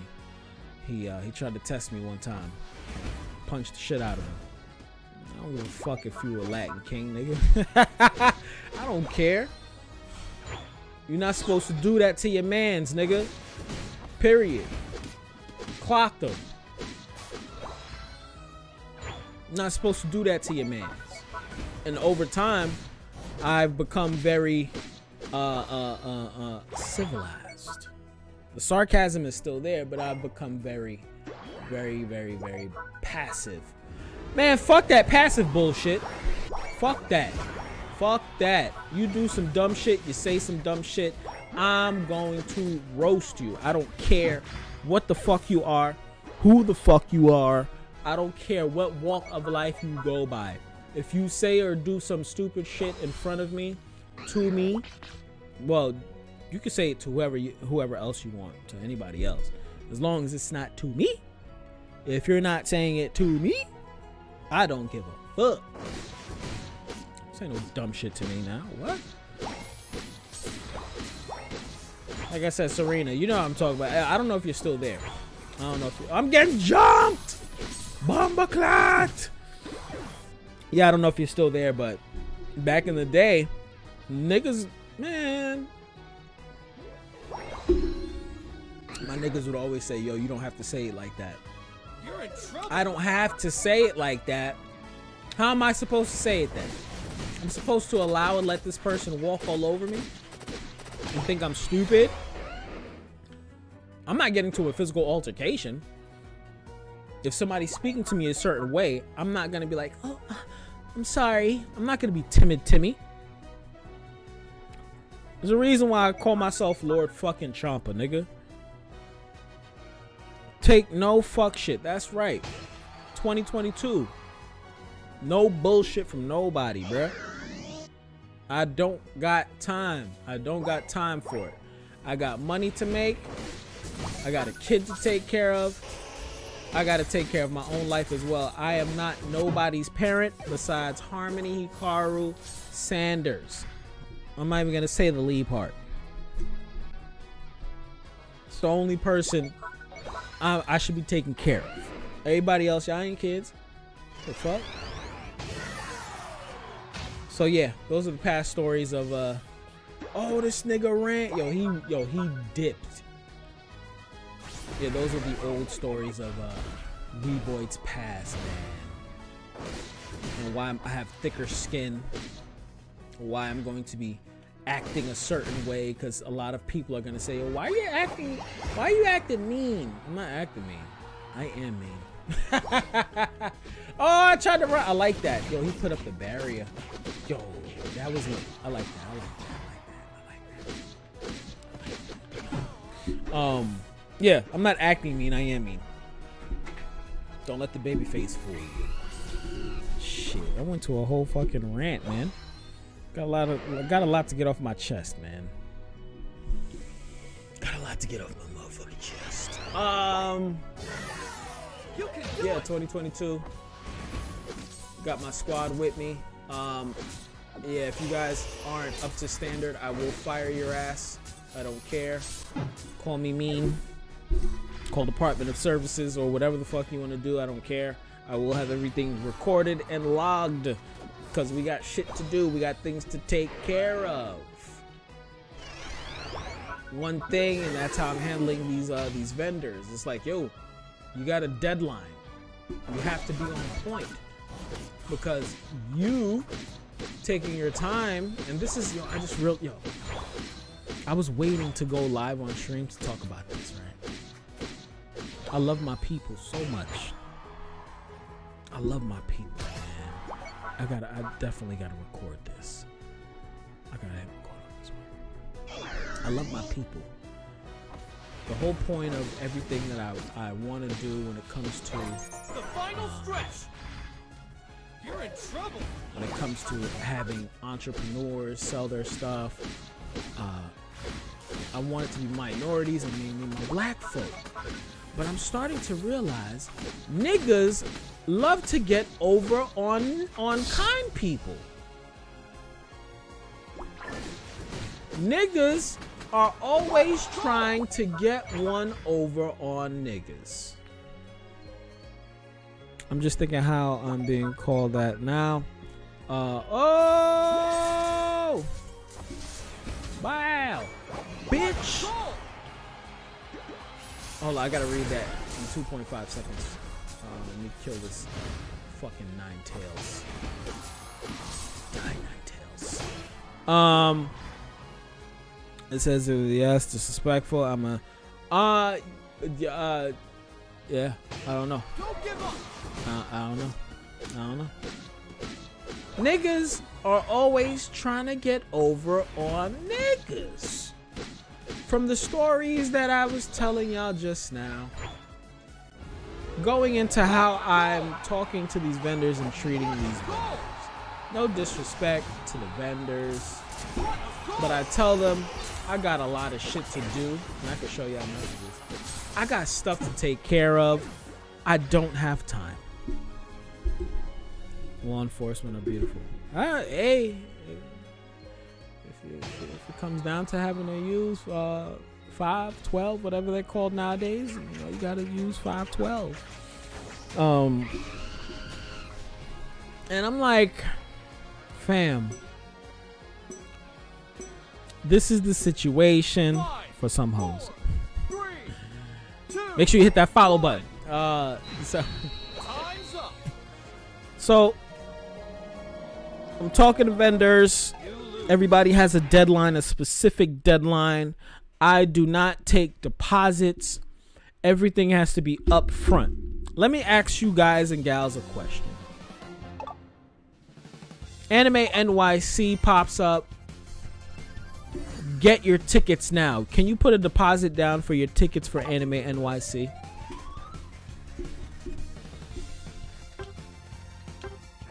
No. If you got it, you got it. If you don't, you don't. When they say buy your table to be a vendor at Anime NYC or Comic Con, do they say put your deposit down now? No. This ain't a video game. You said it was crazy this year? We definitely. As a matter of fact, Julie J, in like another hour or so, I definitely want you to pop up on stream and we could talk shit. You guys are gonna be hearing from one of the Weeboids staff members, Julie J, if she's down with the shits, that is. Right? Can you put a deposit down for an Anime NYC ticket or something? No, you can't. Buy it. If you can't buy it, then don't fucking buy it. So with these vendors, I'm like, yo, it's this. This is what you got to do. This is the information. I'm letting you know. If other people take that slot, I will let you know and inform you. Blase blah, etc., etc. These niggas be trying to get over on niggas, bro. That's good to hear. Man.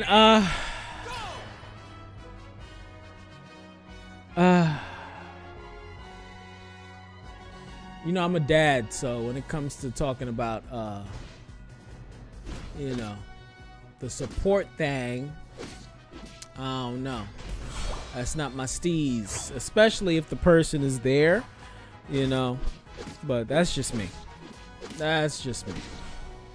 Because like I said, I'm on child support for my daughter, and I never forget. Yo, what? Jesus Christ!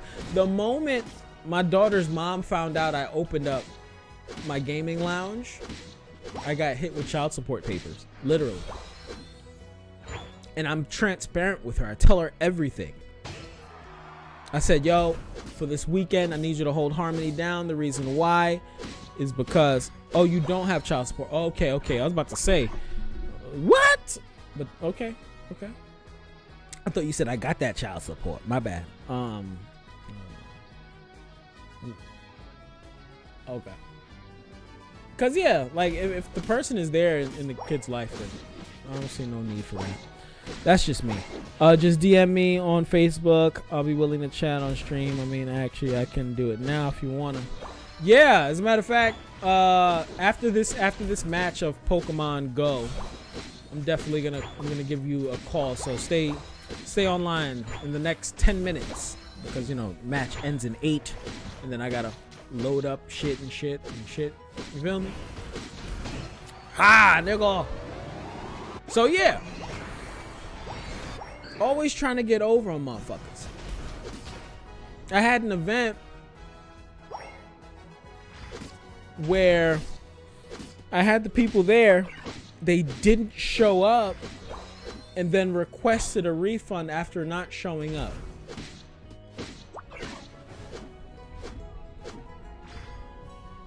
I'm like, nigga. Shit crazy out here, man. Anyway from the blind. Anyway from the bus. We're not gonna talk about that on Streamy Desu. You know. But I hope y'all need to work things out. I've been together for too long. Okay?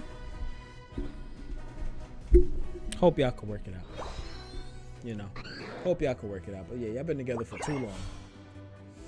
For shit to go left, you know?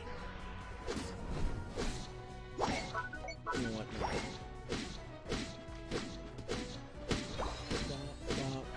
And then when Julie J pulls up and we're gonna be chatting, I'll be able to take a little mild rest so I can message a whole bunch of folk and stuff like that. Yo, everybody, share this stream on your social media platforms, man. Share this shit right now. I'm done with that nice guy shit. Share this shit right now. What the fuck, nigga? Hit like, nigga. But yeah, that's stories of Weeboids past, shit like that. Blase blah. Not gonna get into it. I'm good with the. Hey, you know, I don't know. It's, and I know what having a child can do to couples. You know, I'm gonna be very transparent with my peoples right now with you guys, because a lot of you guys really don't know me, my trials and tribulations. So I'm gonna start being very vocal about a lot of things that I have dealt with personally in my life, which includes my daughter's mom. So I met my daughter's mom. I don't like calling her my baby mama, even though she acts like a baby mama. Ghetto, hood rat, all of that. She acts like that. Yes, but I stuck my dick in her and I had a kid. I was smashing that shit consistently. Red flags, I saw them. I thought I can help her. I thought I can love her and she'll change who she was. A tiger can't change their stripes. A tiger can't change their motherfucking stripes. I learned that when my moms looked at me one day, because this was before one of my exes started going wild. And I'm like, yo, like, ma, you need to, like, chill. Like, you're being mean to people and certain things, situations. She's like, nigga, I'm old. I'll always be like this. Like, I'm set in my ways. A tiger will never change their stripes. I've learned that day. Even if the person is nice and kind to you, if somebody don't fuck with you, they don't fuck with you. They will make sure your life is a living hell. They don't give a fuck. They don't care. I've learned this. All right. So my daughter's mom, met her. She was 18. No, I met her when she was 17 and I was 19. We started dating when she hit 18. I saw her when she was 18, literally on her 18th birthday. I never forget the story, man. Met her on her 18th birthday. I was with someone that I once considered family. Oh man, CHAMPA got some stories for y'all niggas. I was with a friend, like I said, I considered family, whatnot. We were chilling and hanging out, and I saw her on her birthday. If you guys don't know me, I love thotties. Okay. I've always loved thotties. I've loved nasty bitches. If you could suck a dick, I fucks with you. Okay? If you can make my pee-pee shoot white stuff out and jizz everywhere, I love you. Okay? And I was bigger back in the day. I was a big boy back in the day. Big boy got a big dick. Okay? It's hard for big boy to bust a nut, because I love pleasing my partner opposed to getting my knife. I'm letting y'all know who I is be. Okay? I'm called the Red Bone Bandit. You know why? I love me some red bones. Okay? Love them. So if you a red bone thotty, I fucks with you. And that's who my daughter's mom was.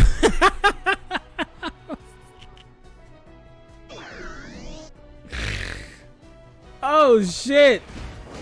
Yep. So on the 18th birthday, Final stretch.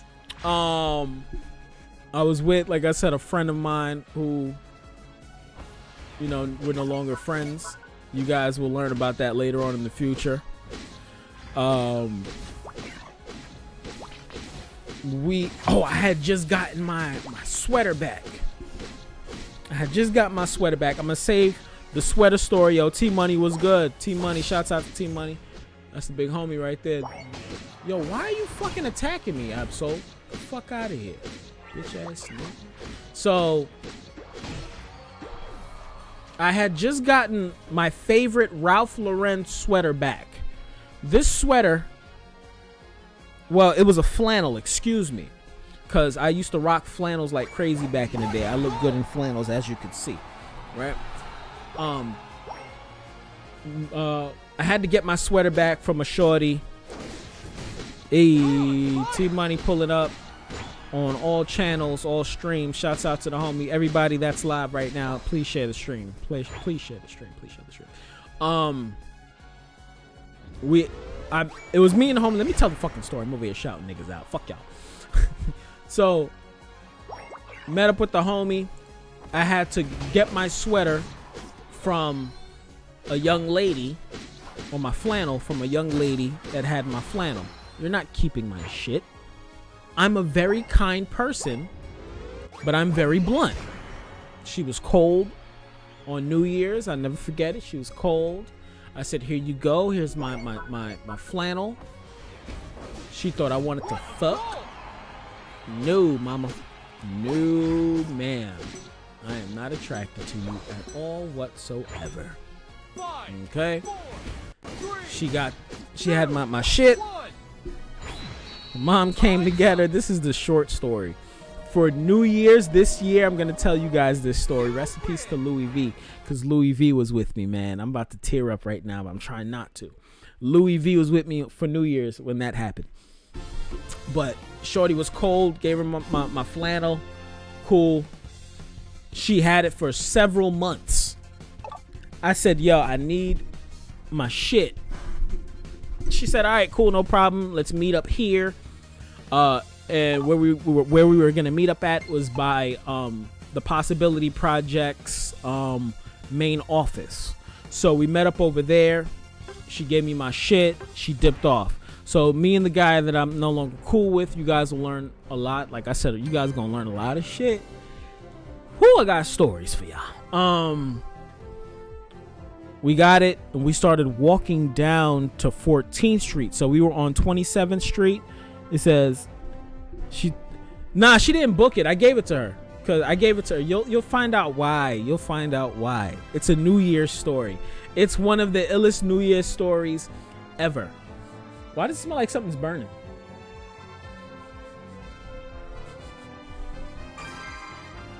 Yo, you smell that? It smells like something's burning. You don't smell it? Yeah, it smells like something burning. Anywho's. So, gave her my shit. Cool. Said meet up with me. Oh, Julie J. I'm pulling up right now, Julie J. Hold on. Because we're going to be speaking to the OG. I'm going to get kicked out. Or I'm going to get blocked for a little bit. Yeah. Started walking down 14th Street. I was 20. Walking down with the homie. And I saw her. I saw my daughter's mom. Yo, Julie. Oh, hold on. Let me message her and let her know I'm gonna.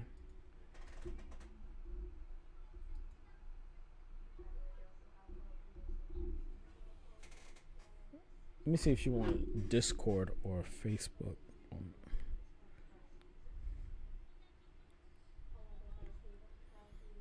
I'm gonna continue the story in a second, guys. Hold on.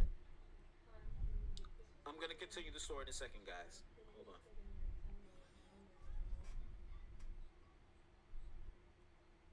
on. Over here.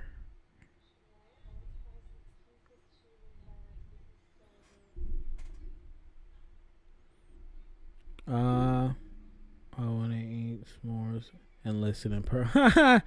You stupid. Okay, on Discord. So hold on, Julie. I gotta open up Discord on the lap teasy. That's the most I said above in a long time. yeah. You've been silent on your side. Yeah, you've been silent on your side. Hold on. We about to. You guys are about to be introduced to the muscle of Weeboids, FGE. Okay, Discord. I'm on my way.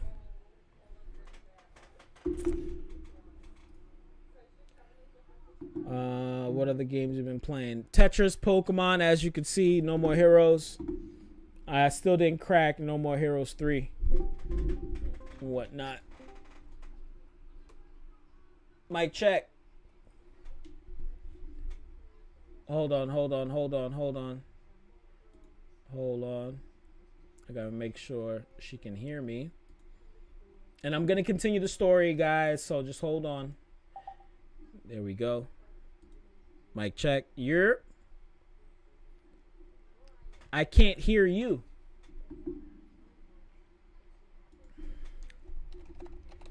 I can't hear you.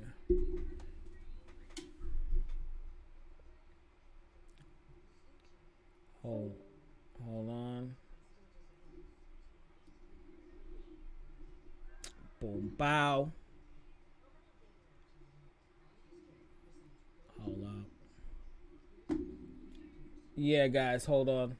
Because we're going to continue the stories.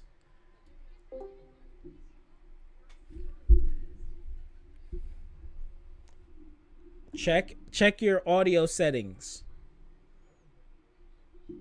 Maybe you muted me because you can't stand me.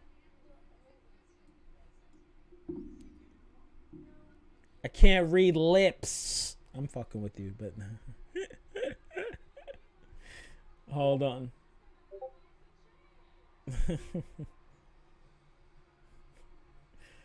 Hold on. I'm gonna continue the story in a second, guys. Window capture. You got Pearl. Hold on. Bam! Oh!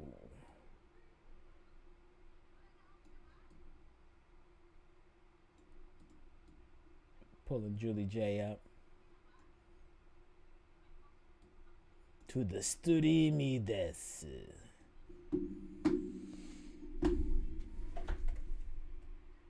I can't hear you.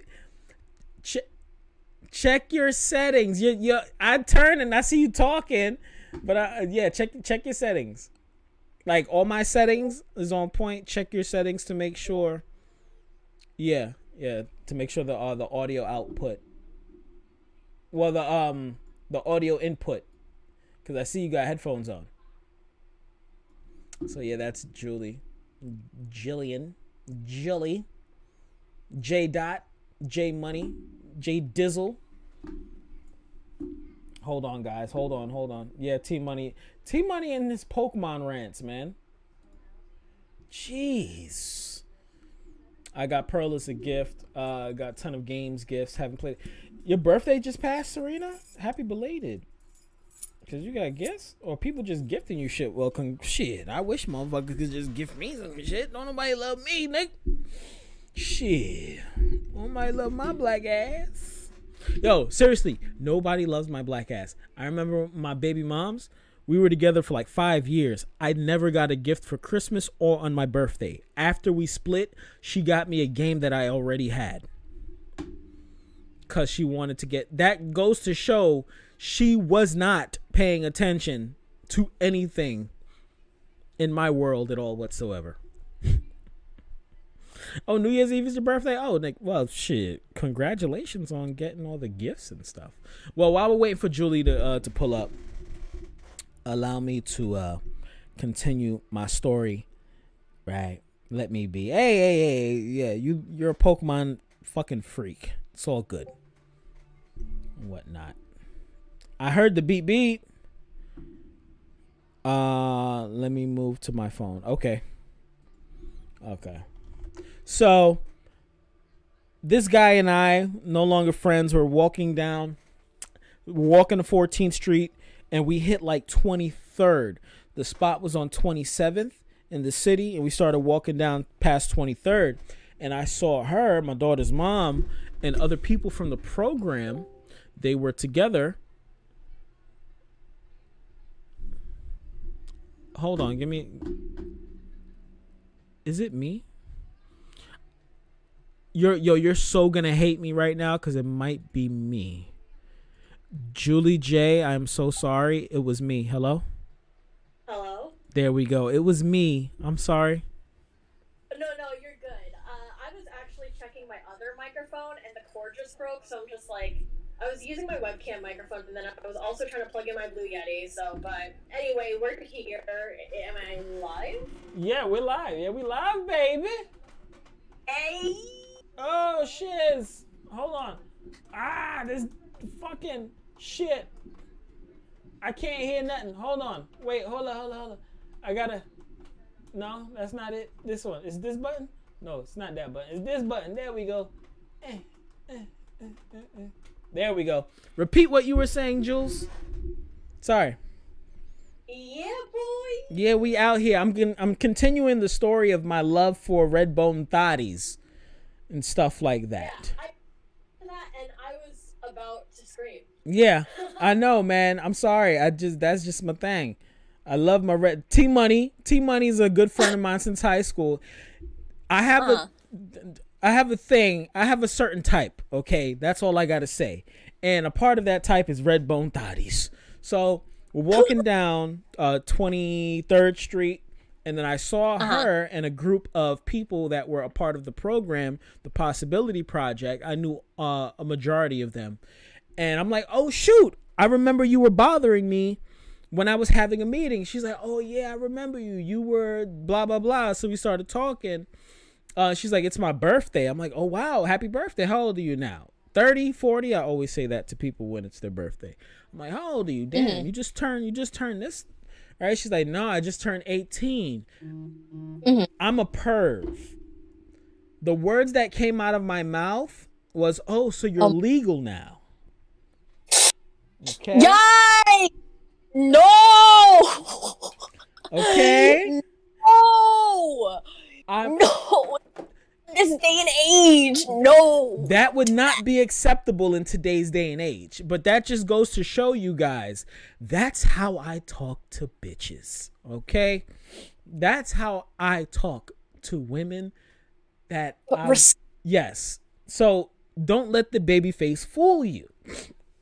She was very shocked and surprised when I said that. I said, yeah. Oh, so you're legal now? She was like, yes, I am. She said, yo, can I use your phone? Because she didn't have a phone at the time. She's like, yo, can I use your phone so I can, she had to text somebody or whatever. So she used my phone, and this is when AIM was the thing at the time. Y'all remember AIM? AOL, and then they had AIM. Oh. Yeah. AIM. Oh, so this is like way back then. Yes. AIM, AOL. Oh, okay. Yes. All right. Yes. I guess that's a little more understandable, but in this day and age, oh, no. I still talk to bitches like that. I don't give a fuck. What? No! Yeah. No! I will scream at you. Nah, if I'm talking to a chick and I know you want the D, that's how I talk to you. And I know. Okay, as long as they're okay with Yes, it, then it's fine. exactly. If Insane. you're giving me all signals, if you're looking at me, you're talking to me, you're licking your lips, you're flicking your hair, you're touching me consistently, you're asking me if I'm single, you're asking me all of this and that, I'm gonna go into my bag. Anyways. Okay. Right? All right, go for it. Not just randomly like, oh my God, you look cute. You want to suck my dick? No, hell no. So, yeah, I said that to her. I was like, oh, so you're legal now? She's like, yes, I am. In this day and age, they going crazy on Twitch. I love Jigglypuff. Oh, y'all talking about Pokemon. I can't stand y'all. So anyways, gave her my phone. She logged into AIM. She logged me out so she can, message whomever or whatever. And then I was like, all right, yo, see you later. Enjoy your birthday, whatever. And I left it at that because she, like I said, she didn't have a phone. She couldn't give me her phone number. No lie, that night, and if I can go back in time, right, I would have deleted her AIM. Because when I went in my phone, she kept it logged in. So I logged it out. And I was like, you know what? Let me message her. So, I copied, the name and then pasted it. And then I sent her a message. I was like, yo, this is the fat dude, used my phone earlier. I just wanted to say what's up. Happy birthday. Blah, blah, blah. Because you didn't have a phone. We started kicking it from there, basically. But yeah, what's T Money saying? This says, don't be mad. Or you do be mad because I always... You talking about Pokemon. Nobody care about Pokemon. We talking about red bone thotties, nigga. So... we started talking from there, and red flags from the beginning. This girl had a lot of problems and issues in her life, but I'm looking past it because she's a bad little thing, you feel me? She's a red bone thottie. I love red bone thotties. Okay, we finally kicked it. We finally did the thing. I was busting nuts.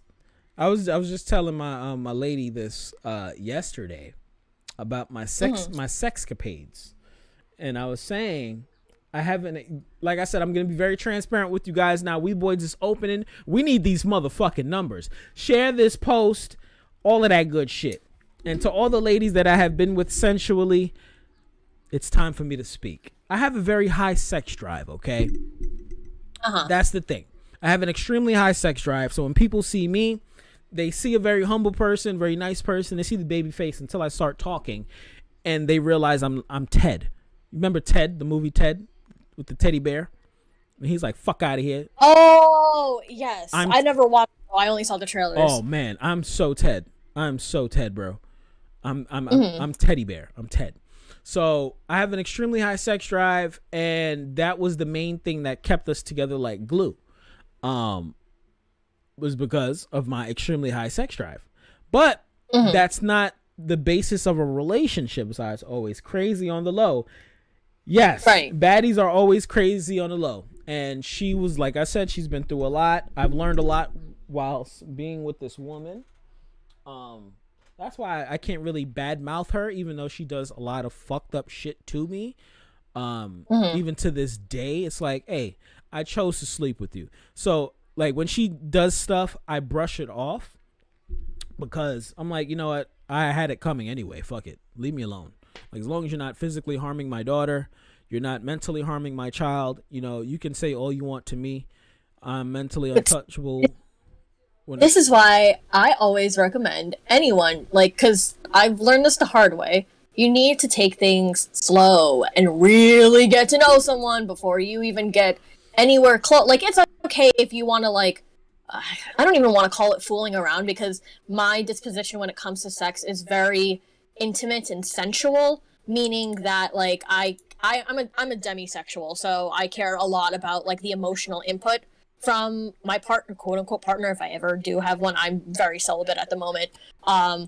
If you guys don't know, I'm just very pure. So to say. Wait, yeah. All right, welcome to the NWO, the new Weeb order. This is where I ask questions, and tell stories, and we keep it funky. Julie J, are you a virgin? No, I'm not. Okay, cool. I was about to say, oh my god. No, but see, like, I have like a very, like you're like the polar opposite of me. Yes. Right. Well, I wouldn't say that I have like. I think my sex drive is very balanced. I just I'm very scared to be open with this. I think this is actually one of the few times that I'm actually open out into the public talking about these types of things. Yeah, NWO. Yeah, because I'm still learning on like how to be an adult, I guess, sort of say. But if it's one thing that I've learned when it comes to sexuality in general is that it's not sex that people aim for. It's more so intimacy that they're craving, and that's probably why the whole high sex drive. There might be some sort of a core wounding or like something that you're lacking as far as like getting in touch with like connecting with someone. That's why a lot of like people in general, not saying that you are particularly this type of person, but people in general just be like, yeah, I want to get my dick wet, da da da, but they don't take the time to really get to know someone until like later on down along lines. Wow, I didn't know what I got myself involved into. You know what I'm saying? Looking back on it, let me turn this game on. So looking back on it, I'm a very cognitive person. Like I'm very in tune with myself, and I know, and I've always known. When your higher self, or your higher self is saying you know better, but you're just like, I don't give a fuck. That's the you just give in impulses. Yeah, I said fuck it.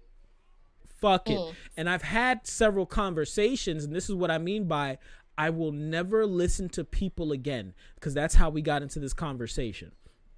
I will never listen to people again. All right. So I knew of all of the issues with this woman. All right. And there was several times where I started to step back slowly, and I was not going to take her back. But a good friend of mine, the person I am no longer friends with, was like, yo, don't do that, man. Being like, yo, how you just gonna give up on somebody like that? Like, yo, she's black, you're black. One of those, giving me one of those talks. When, oh my God. Yeah. When I'm looking at it like, this bitch is crazy. Yeah. I know this bitch is crazy. No disrespect.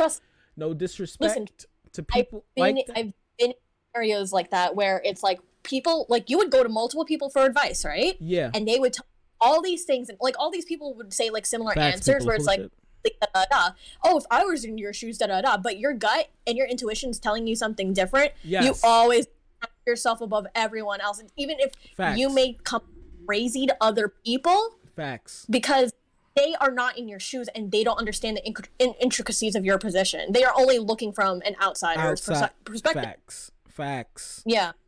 Very right. I get what you're saying. You are very true, because I'm like, yep, you see, yep, yes, chat, everybody, yep. Because I'm like... And yeah. Sorry, I just want to preach a little bit more.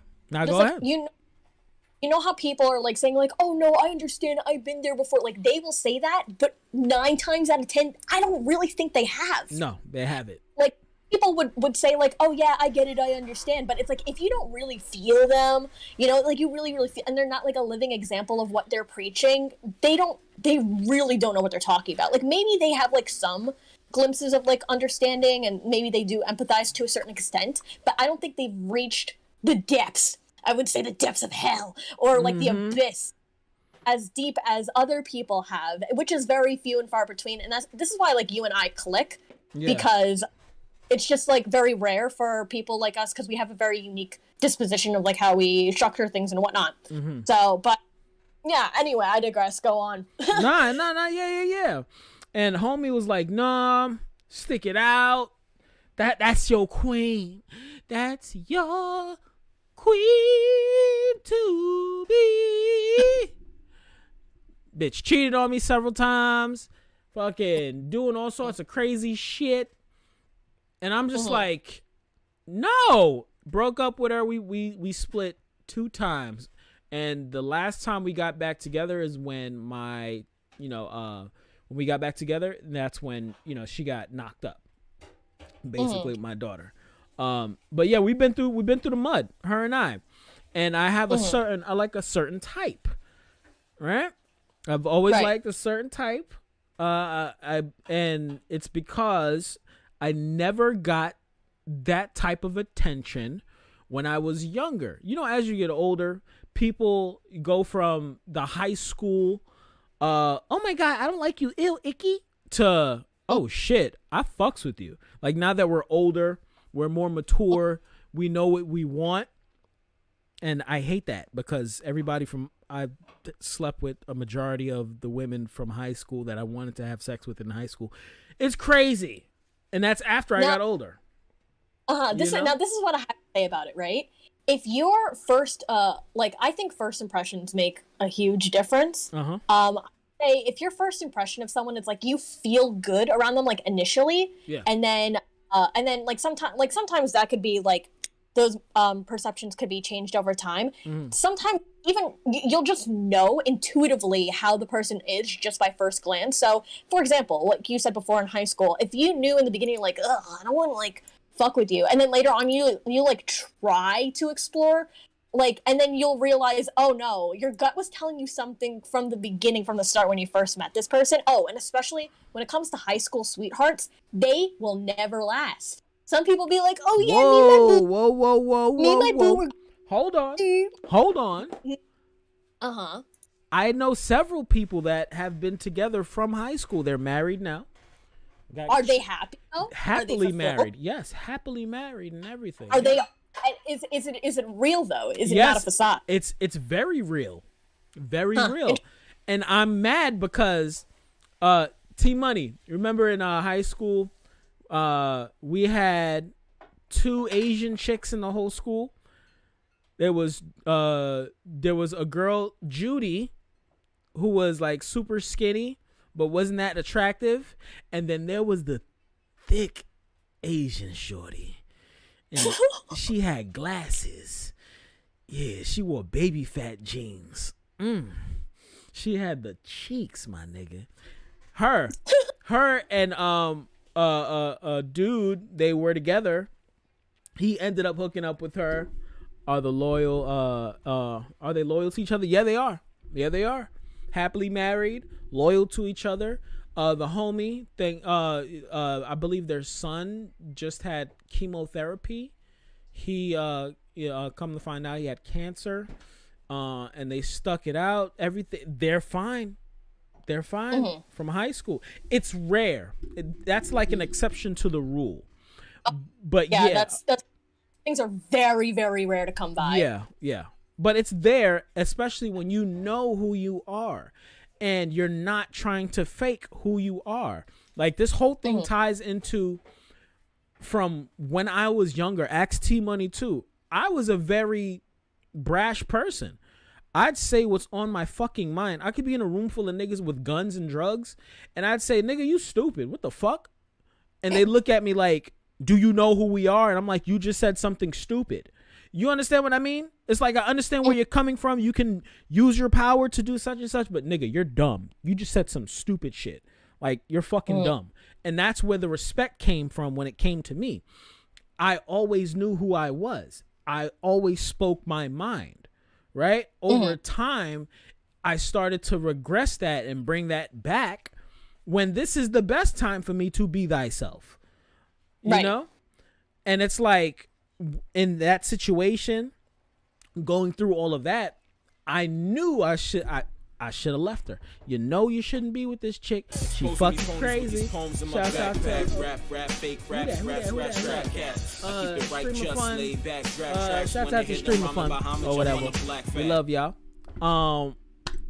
I knew I shouldn't have stayed with Shorty, but I did because what do I keep repeating, Julie? I'm not sure what you keep repeating. What was I saying I like? You got to say what I said. You got to say it. Red hot thotties? Red bone thotties. Red bone thotties. Red boned thotties. Hold on.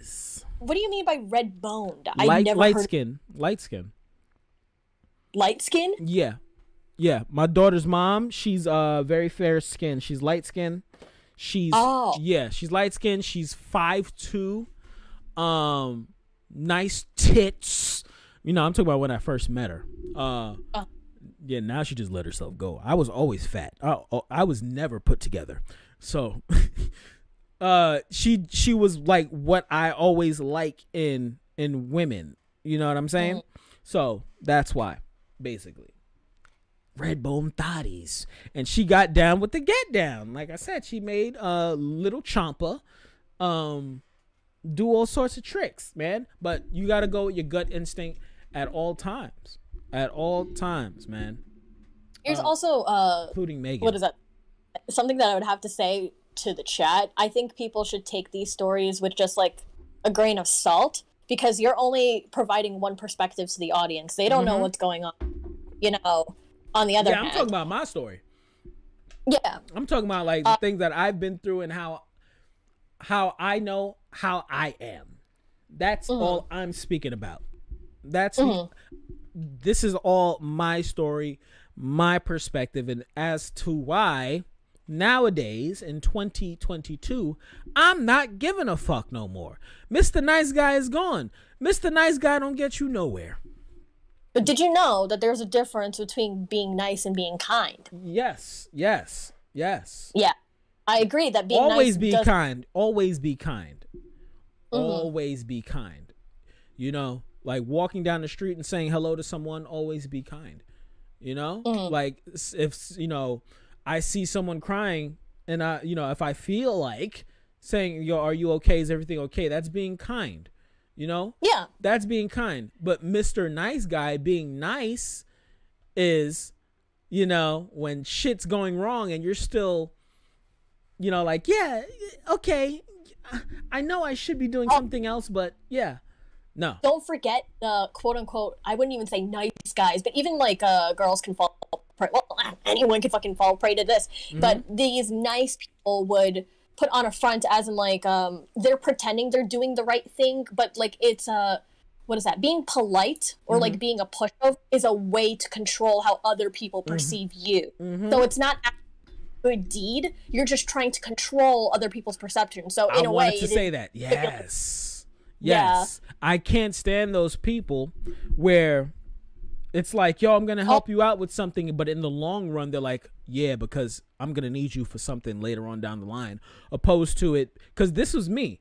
Not that. I was always a giving person off of the strength.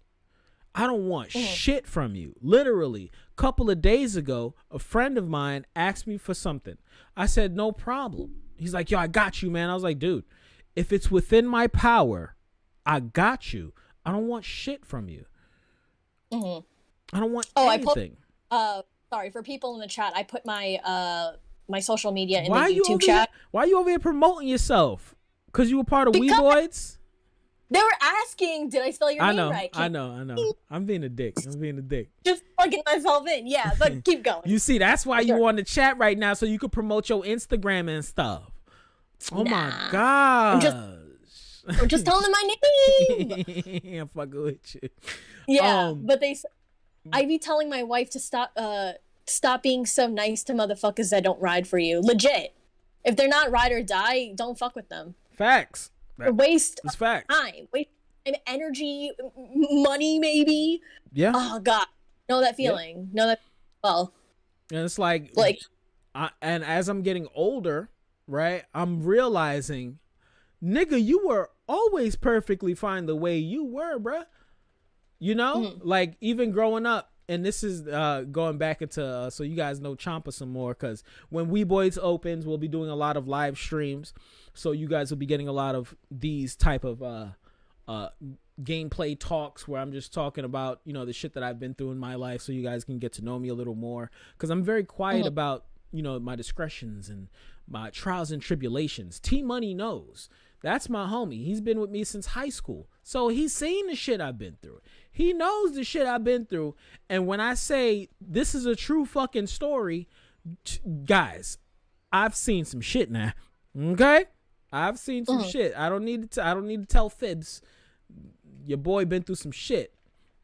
So we'll be telling a lot of these stories. Well, me personally, I'll be telling a lot of my life stories and things like that. But I'm very quiet. I don't tell people the shit I've gone through. Right. Because when you find out, you're just like, whoa, really? I'm like, yeah. Like the conversation we had when I was giving you the speaker. Remember? And you were like, how are you doing? And I said, shit's crazy, but there's no point in complaining. Right? And you're like, what? But it's okay to, you know, if it's okay, if it's okay, if we can talk about that, if you don't mind. Right. It's like, what is that? I understand where you're getting at, where you don't want to like well, there's a difference between like venting versus like trauma dumping or like emotional dumping on other people. Yeah. So I think you're just trying to, which I completely understand. I'm just a bitchy person. I'm just a bitchy person. So I will complain, but I'd like to think that my complaining is very justified, because I always will have a rational explanation. Like I'm very sensitive, but I always try to balance my brain with my heart and be like, well, there's a rational reason as to why I'm feeling this because XYZ. Yeah. You know, so it's not like I'm bitching for no reason. Be like, oh yeah, I'm gonna fucking deck this bitch. You know. I understand completely. I mean, I could get to that point if I really wanted to, but literally, I love how you hit me with the really. I felt that. No, legit, no, because if you guys fucking know me, I'm 4'12". I'm a twig. You can literally fucking break me. But the thing that I will break you with is your psyche with my words. That's my strategy. That's my attack. I like that. You see, I can break you psyche and physically. So it's like, pick your fucking poison. But I've turned it down to where, cause even my mom, I remember my mom was like, yo, like, you know, everybody out there, you guys know what playing the dozens is, right? I've never heard of that. The dozens? You never heard the dozens where you just roasting each other, going back and forth, you and your family members? Wow. No. So in I don't mess with my family. I'm just so estranged away from them. Oh yeah, I'm like that too. But when we were growing up, we would always play the dozens. You know, we just roasting each other and shit like that, talking shit, because that's how we grew up. That was us. And I'm learning as I got older, I'm learning that's not love. Nigga, that's trauma. That's pent up aggression, and motherfuckers don't know how to express themselves. So they, you know, they're attacking your character and such, blah, blah, blah, blah, blah, right? So I remember playing the dozens, and I'm always saying some shit that gets me in trouble. And it's like, but yo, we were just roasting each other. Right? My mom looked at me and said, you know how to cut somebody so deep? You need to watch your fucking mouth.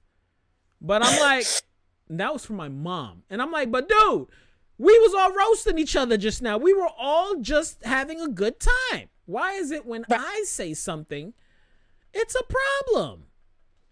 It's because of my demeanor and how I say things. And yes, I can cut deep. I'll be like, nigga, that's why I said earlier, I don't care what race or creed. If you come to me saying something very dumb, I don't give two shits. I don't care. Oh, I give plenty. Because if you say something dumb, then I'm like, you're spreading either misinformation or disinformation, or you're straight up fucking lying, and I don't like liars. Exactly. So yeah, like shit like that, niggas got to step in. Yeah, if it's unnecessary, why do you open your goddamn mouth? Close it. And I don't like people like that. I roast people like that. Yeah, no, same. Right? I mean, yeah. And you see, like now what happened? Classy man. Yeah. That goes back into at the shop with the young man that came in that was saying, you know, oh God, with the I know, right? Talking about the camera. You know, I got the camera because of the shit he said, right? Right. So we were all hanging out there one night. Homie came through. This is what I was showing them. You know, our main goal is to be on Twitch so we can live stream, get these donations, get these followers. You feel me? This is the goal. So as we're in the shop. This is early November 2019. We were watching Evil Hiccup. Shouts out to Evil Hiccup. She's fire. She's fine as fuck. Thick Asian chick. Yeah. Anyways, so we're watching Evil Hiccup talking, and I guess these niggas never like watched Twitch before. So I'm like, yo, check this out. So, cause you know, I'm always in the chat with the thotties and shit like that. And I'm like, yo, E, what's up? She's like, oh shoot, what's up, Malik Champlo? I'm like, yeah, we at my gaming lounge. So we're like, you know, she's talking to us, and they like, oh my god, word, really? I'm like, yeah, nigga. So, homies in there drinking, mind you, the same people that say, yo, I don't have no money, I can't support you, go out and buy bottles of alcohol. In the same breath, right? Yo, I can't support you with $10 and then come back with a $40 bottle of alcohol. Okay? Yeah. So when that happened, I'm just looking at nigga like, whatever. So sitting there, this is when I had started buying Roku Gin. I'm trying to get us a sponsorship with them. Because I love drinking Roku Gin. So I want some Roku Gin for Weeboids. Do you know how to do sponsorships and stuff like that, Julie J? Because absolutely. Because I'm going to have to hire somebody to take care of stuff like that, you know? Anywho's, we're sitting there, niggas is drinking, and I start getting into talking about, you know, like, yo, you guys are in a position where you guys can get so many women and do what you guys do. I turned to homie, not in the, like, no homo.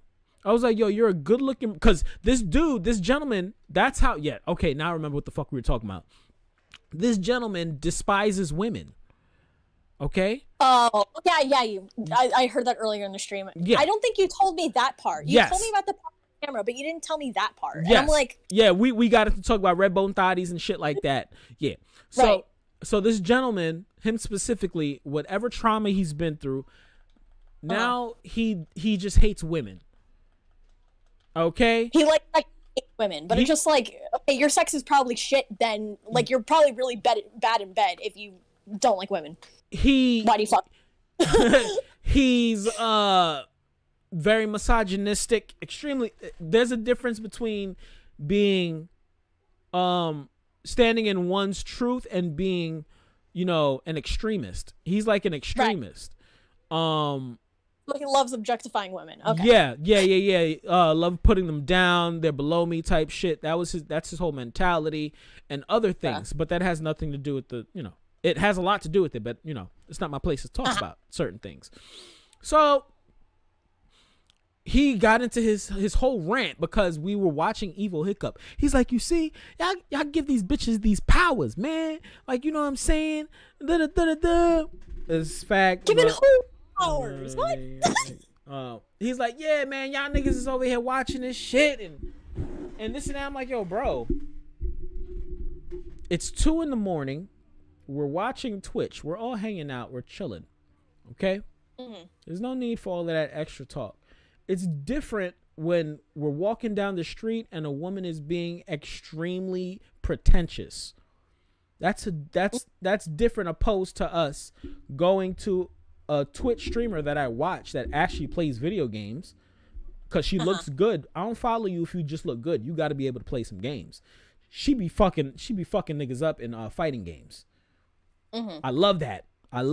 If you look good and you can whoop ass in a game, oh my God, I love you. Okay? So he's like, nah, man, y'all give these bitches all this power. Y'all pulling up to these streams and donating and shit like that. Like, fuck, I'm like, yo, bro, I don't know why you hate women so much, but the state of mind that you're in, it just makes no sense. You're a good looking brother. You can get any chick you want. I'm like, yo, dude, I was 20 fucking hoes like crazy, not buying no pussy. I'm not buying no pussy. You understand what I mean? I don't do that. Women like me for me because I'm outspoken. I say what's on my mind and I'm very honest. I'm very honest with who I am. people look at me Right. like, this nigga is bugging.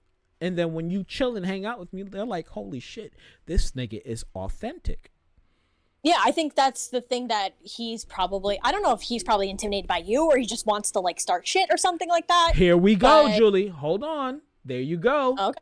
There you Right. go. The nigga turns his head to his homie and whispered some shit like, yo, fuck this nigga. Mind you, I'm giving you compliments, young sir. And I turned to him and I said, what did you say? He's like, I ain't say nothing. I'm like, yo, nigga, what did you just say? It's always a self-sabotage. It's like don't bite the hand that feeds you. Exactly. Just don't. I Idiot. told him, you came in here for free. I'm over here talking to you nice. We here chilling, watching thick Asian thotties on live stream. Right. What did you just say? Like, nah, you just over here, you're bugging out, saying this and that. I'm like, yo, my nigga, you catching an attitude? Like, I was like, yo, you really catching a fucking attitude? Because I said I don't understand why you guys are having a hard time getting bitches. You guys aren't authentic. Y'all not real. That's what I was about to say. Like, these people just don't know how to keep it real. So that's why they have to objectify women or just like placate, like just create this false fucking narrative or this false character so like other people can like come towards them. Or these people, oh my god, don't get me started on their victim complex. Well, we gonna always we gonna get there. complex. We gonna get there. We airing y'all niggas out. This is the NWO. This is Weeboids. All right. I don't do that PC shit. I don't do that If PC they just shit. whip themselves into shape, and I don't mean shape as in like body wise, but you know, personality, mind, body, spirit wise. Yes. You know, whip Yes. their asses into shape and just focused on the important things. Maybe then you'll have someone who would actually like you. I don't know. Exactly. 100. So yeah. I said y'all niggas ain't real. I just asked you a question, and you was afraid to say what was on your mind, but you could turn and whisper it to somebody. Right. That's bitch shit. Just say it to their face. Yo, can Maybe y'all they're hold on? I gotta. scared. Can you guys hear me on Can you guys hear me on what's the name?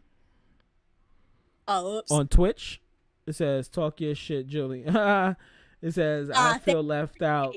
It says nah, just kidding. Y'all speaking straight facts. Yeah, okay, cool. I was making sure. So I turned to the nigga. I was like, y'all niggas ain't real. You turned your head and said some shit, and when the nigga confronts you asking you what you said, you ain't repeat what you said. No, they were afraid to get decked. That's why. No, not even, because the baby face was still on, and I'm still talking. I'm just talking just like this, and this I'm speaking in the hotep voice, like my brother. I'm trying to teach you, my brother. I forgot how we got to this point, but I remember saying to him, I was like, my nigga, if you think you can whoop my ass, I will grab you, fling you through this fucking glass, put the beats on you, call my niggas that live 2 blocks away, and have you taken care of in that fucking alley, my nigga. Okay, but then it's like, why is he getting mad defensive? Like dead ass. Exactly. It's because of who I am. Going back to Right. what we were speaking about. Of I course. am always a person that speaks my things into existence. This is what I'm doing. I don't talk about I talk about it once, twice, then I take care of the business. Then when it gets done, the same people that were like, oh, this nigga ain't shit gonna happen. It finally happens. They're like, what the fuck? How'd you do it? I was doing work. I wasn't cackling with y'all this whole time. I wasn't out chilling and doing all this. I was working. Does he need a hug? Yeah. I'll give him a hug.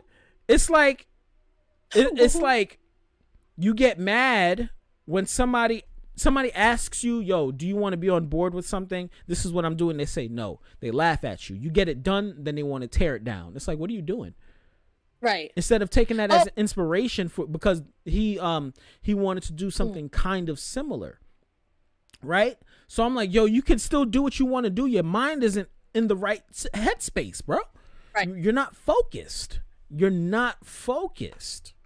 You got to get I focused. think another thing is that, well, when it comes to people like that in general, because I have experience. I mean, later on when I continue like working with you guys, and I'll share my stories too. But these types of people, instead of having like a cooperative mindset, like you guys can just pool together your resources and create something really great as long as you work together. But people don't have that mindset because they're just mad greedy. Or it's not even that they're mad. They're not even thinking about the big picture, and they're not even looking at how it would pan out long term. They just want their instant gratification, or they just want attention. Mm-hmm. Dude, I was thinking of this recently because there's a lot of influx in crime on the West Coast specifically. People are robbing a lot of stores, and people are getting hurt. They're robbing people, for a measly $200-$300, right? So I'm sitting here thinking of, the steps or the things that I've learned. Because, when you learn something and then you're looking back at others going through the strife, and it's like, yo, bro, the answer is right there, but you don't remember how long it took for you to find that answer yourself because no one taught it to you. You know what I mean?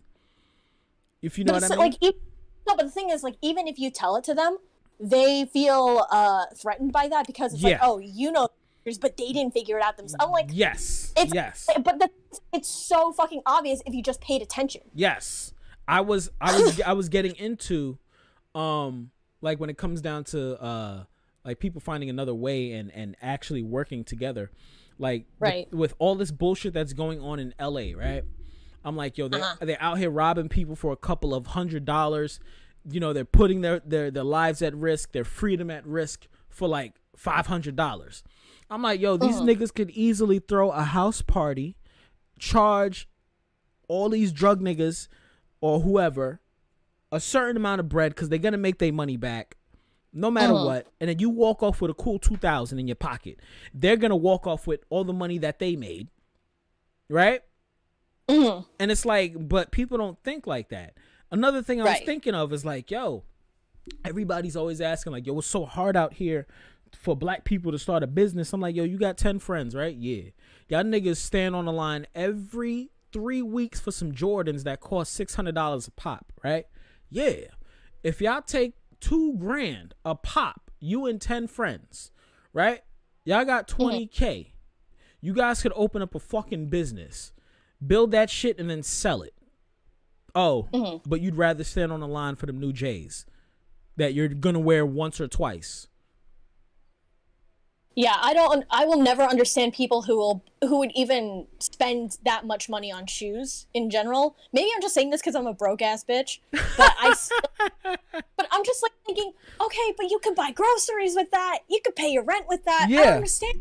It's different when you have it. If you have it, okay. Right. And I've always had this mindset. I've always had this. Legit, these dudes, they be like fucking flexing. They be fucking flexing. OB, yeah, like look at my hydraulics on my fucking car. Look at my shoes. Look at my, all this shit, right? But it's like they have it like on the outside, but they still live with their fucking mom. So I don't understand. There you go. It's insane because I was talking about like black people, like our people, black people. Because Julie, you're not black. What are you again? Filipino and half Filipino, half Italian. Half Italian. There we go. So in our culture, my people, there's certain things like we just don't do, right? An example is, like in Italian culture, family comes over, everybody chills in the living room, sits on the couch and stuff, right? Everybody's having a good time, right? Kind of. Well, my family's different, but okay. Yes. So you guys, okay? Because I was gonna say in like my culture, new couch, don't nobody sit on my couch, don't nobody da. Everybody sits at the table. Nobody in the living room. Like it's a certain aesthetic because when we get it, right?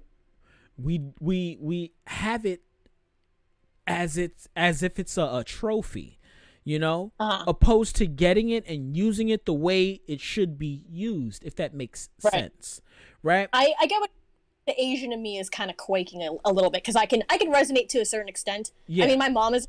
But I am like that. Like, take off your shoes. You only have to put your. No, that's fine. That's fine. The reason why I brought up the couch analogy is,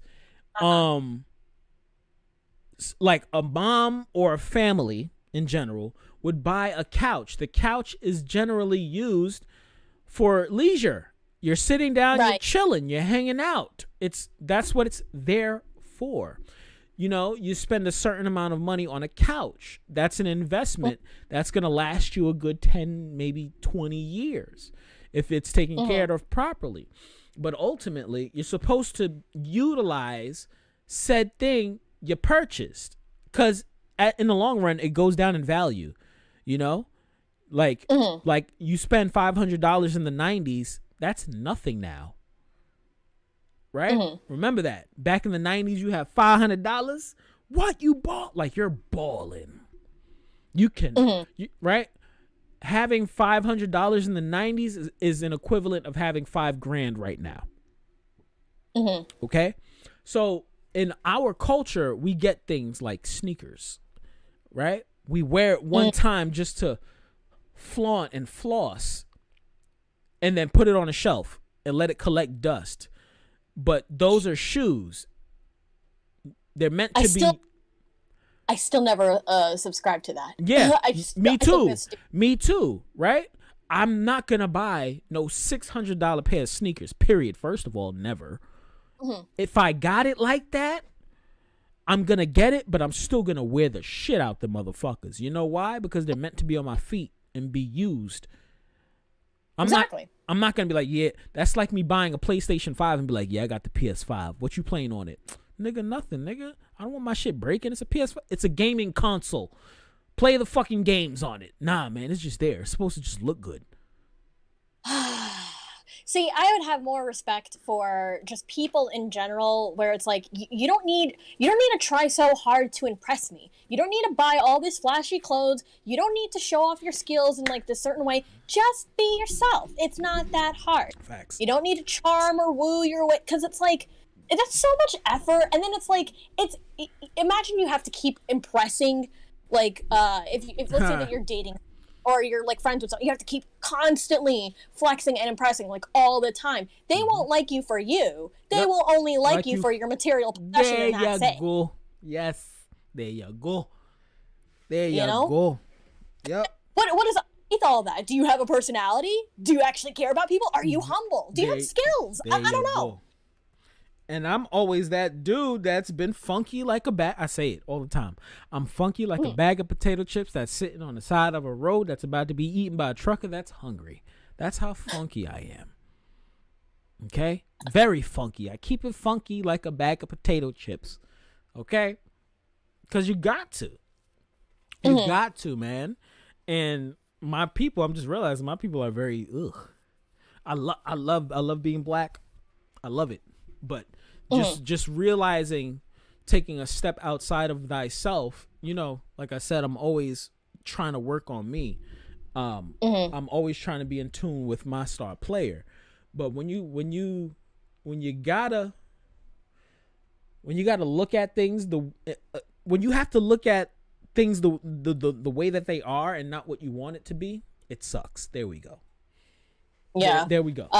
This friend has said in the chat, some people don't want to be themselves even if they tell people to do that. I think it's because they just don't know themselves. Yeah. They don't know themselves underneath all of them because they haven't took the time to do it. They're also like, I think they just busy themselves up with distractions that they don't even care, like they just care to run away from acknowledging who they really are, because if they do that, then it's scary for them to be put in that vulnerable position, because if they were to do that, they would have to drop everything that they built and they accumulated, which is, you know, again, under false pretenses, but that's all they know of, which again, very unfortunate. But I'm always the type of person where it's like, I'd rather people just be straight up and just be honest, be direct. And it makes things so much easier. You cut through all the bullshit. You don't have to deal with like all these annoying people, but it's just too many, too many. Shout out to Miz for the follow. Shouts out to Miz for the follow. Yeah. Oh yeah. Yeah. Piggybacking off of what you said, knowing thyself, it ain't easy. Is that nice? Yeah. It's not easy. So, and I've come across this, and this ties in with the person I'm no longer friends with, right? Remember, he was like, nah, man, yo, you should stay with her and this and that, right?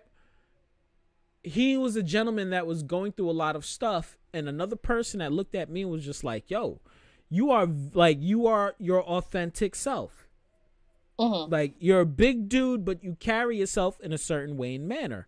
I'm like, yeah, because me being a big guy doesn't hinder me from smoking you in a race.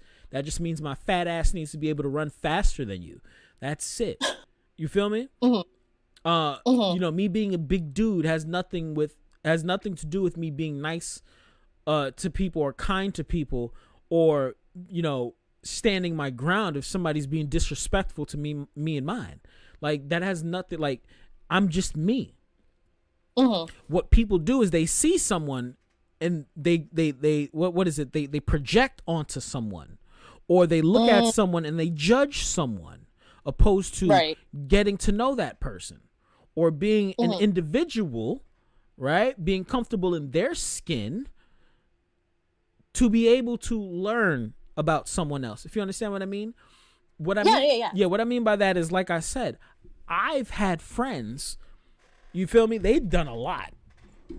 And I say, I don't give a fuck. I'm trying to play some Marvel vs. Capcom 2. And I'm not talking about like personal business. I'm talking about like they've done some dirt. And I'm like, you and what you do on that side, don't bring that shit over here. I want to play some video games. You understand what I mean? Yeah, for sure. I know where I can cut things off with you, my friend. I'm not afraid of you, my friend. You feel me?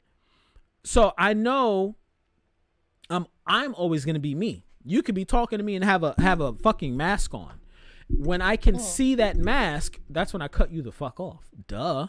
Right. Why would I want to hang around someone like you? And they'd be like, yo, why you did that? Because you were being a dick. Oh, you thought I wasn't gonna? Man, fuck out of here.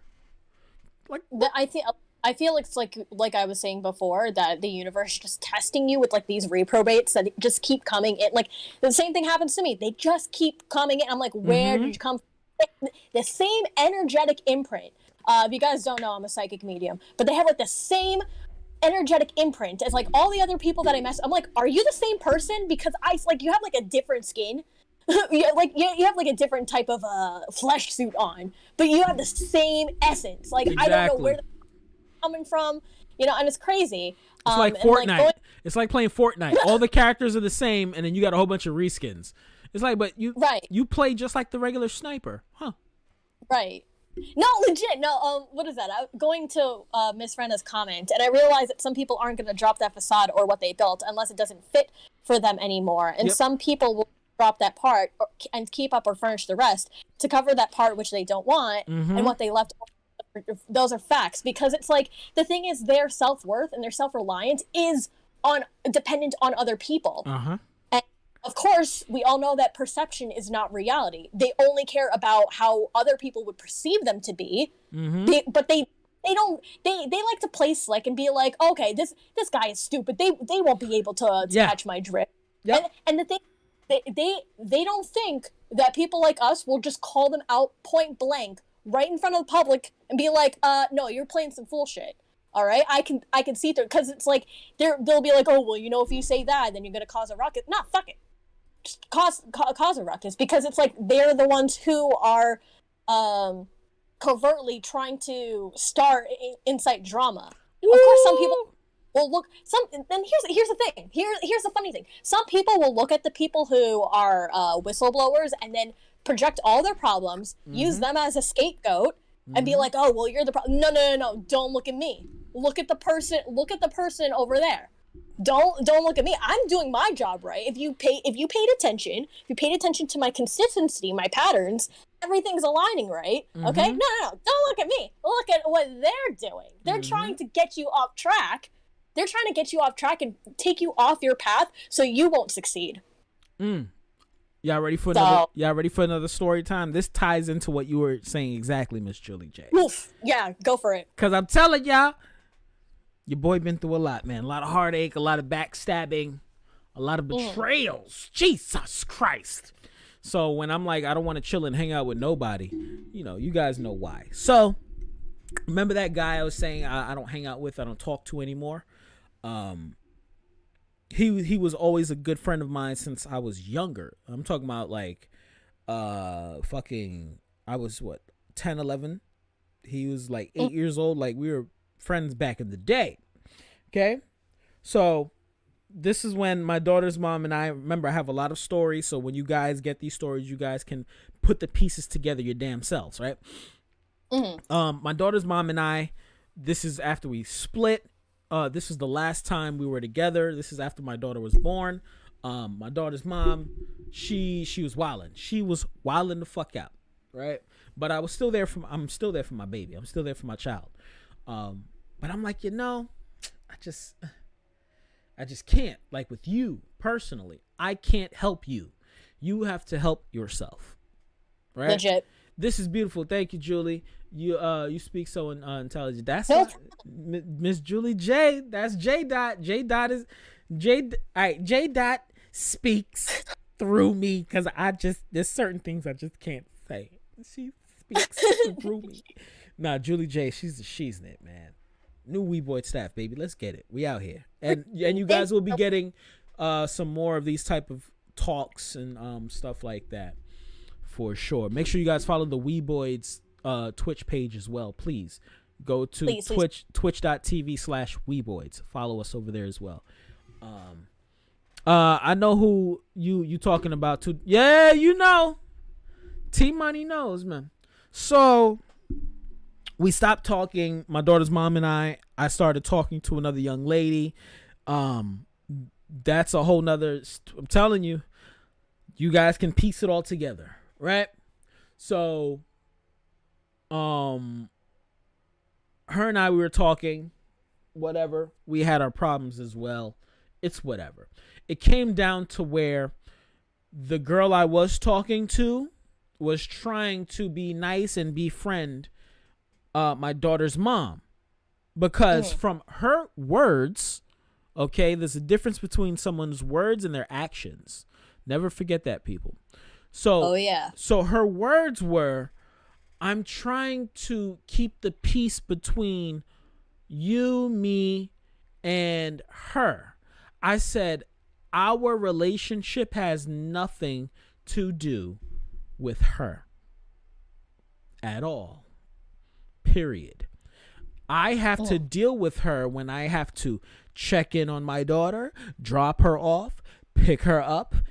If there's because she wasn't in school yet. But in the future, if we have to do something where it's like school related, that's the only time I have to really, or health wise, that's the only time I have to interact with her. Besides that, all this buddy shit, I don't play that because that's fake.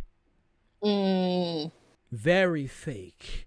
You don't, and they knew each other a long time ago too. Okay? They knew each other. She's like, she never liked her. My daughter's mom never liked her. Okay? So now it's the whole, we don't like each other, but let's talk and be nice and cordial. I don't want him. Exactly. I don't want him anymore, but I want to ruin your relationship. Right? It's that type of game that yeah, my daughter. Yeah. Oh man, it's story time. Make sure. Why can't they just cut it off? Make sure y'all like this video, man. I'm giving y'all the Lord CHAMPA Malik Champlu tidbits. NWO shirts available. Go buy them now. Weeboids open December 3rd. Y'all playing. We been out here. I remember that one concert when many females came there. Wait, what are you talking about? For you? For me? When? What are you talking about? What? No, oh yeah. Wait, are you talking about when was it at the club where I was supposed to perform? I performed it? I don't know what you're talking about, Serena. But yes, a lot of ladies like Lord CHAMPA. Anywho's. So what was I saying before when it came to that? I just don't understand, why can't they just cut off ties peacefully and then just not even just try to interact with it? Just be like, okay, I'm not even gonna pretend to be nice. Just do your own shit, mind your own business, stay in your own lane. That's it. Like, hey, how you doing? Be kind. Opposed to playing nice. Oh my God. There we go. Be kind. Also got a story. Be kind. Hey, how you Right. doing? Everything is cool. Yeah, the baby's fine. All right, I'm gonna pick the baby up for Malik because he's at work. All right, cool. We don't have anything to talk about. I'm just here to pick her up or here to drop her off or whatever. That's it. Right? Greenpoint. I know what you're talking about, Serena. I know what you're talking about. Jesus. Yeah, when I used to perform, yeah, good times. Anywho's, you talking about the first Brooklyn and Tokyo, right? One of the spots this was she didn't think. I think they were both there. Cause yeah, I don't know. I have to really think about what night you were talking about, because I've known Serena for several years as well, and she's talking about some at Greenpoint. I had a whole bunch of bitches there. Anyways, so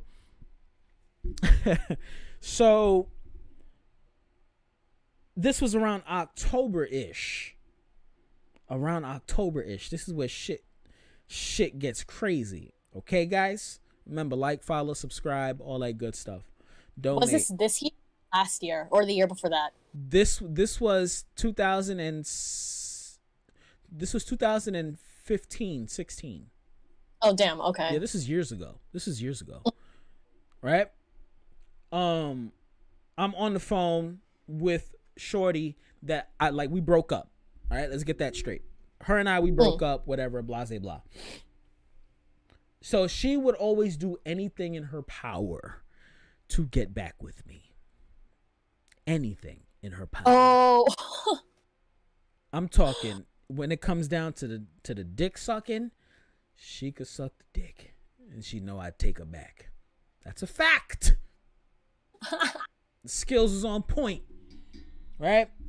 She'd know what to say. She would touch my heart, cause I always used to always think. Even what's the phrase? Even sometimes even a what's name won't bite you, a snake won't bite you, some shit like that. Get off the stage. Stop what? Stop spamming in caps, Nightbot. Whoever the hell is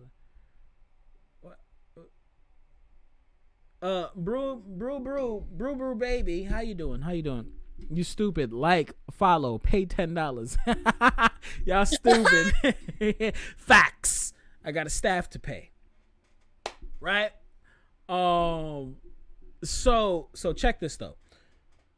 Homie, I'm saying homie. She was she would do anything in her power to get me back. And I remember, I never forget this. I was taking a shit. I'm on the toilet, okay? Dude, I know, I'm sorry. All caps is usually don't. Yeah, I know. Yeah, no, it's all good. It's because I have it to where like the whole caps thing is off. So just write regular, my bad. So I was taking a shit, right? Sitting there taking a dump, and You were leaving it. Huh? You weren't taking it. You were leaving it. Yeah, okay, there we go. Yeah, I was leaving a shit in the toilet. There we go. I was leaving a shit. I'm going to start saying that. I was leaving a shit, right? And I get a call from a random fucking number. Hello? She's like, hey, Malik, listen, I want to talk to you. I'm like, Jesus Christ, bitch, leave me alone. She's like, nah, I got to talk to you. Listen. I'm like, what do you want? So she said, you know, when somebody's about to tell you something and they know they're about to like get you. Mm-hmm. She's like, listen, I'm about to tell you something. You can't, I know you ain't gonna believe it. I'm like, what? Like, are you all right? Like, did something happen to you? She's like, nah, I'm fine. But you're not gonna be. I'm like, what? What happened? She's like, your baby mama slept with your best friend. So I was quiet. So she then goes, hello? Hello? I'm like, yeah. She's like, you knew? It sounds like you knew, right? Everybody watching the stream. Everybody that's watching the stream. I'm on the phone like this, but I'm talking like nothing is wrong with me. My whole world was like, I had a feeling that would have happened. I had a feeling that would have happened. Does she have that? Huh? Does she have proof of that? We about to get into all of that.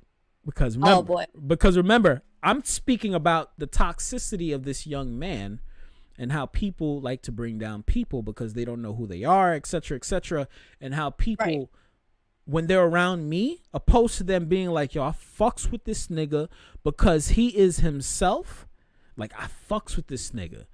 They'll be like, I hate this person because he's such and such and he is such. It's like, why would you hate a nigga that? Why? That makes no sense. You don't like a person because they're their authentic self and you can't be your authentic self. That's like, it's 2021. I'm about to be very vocal.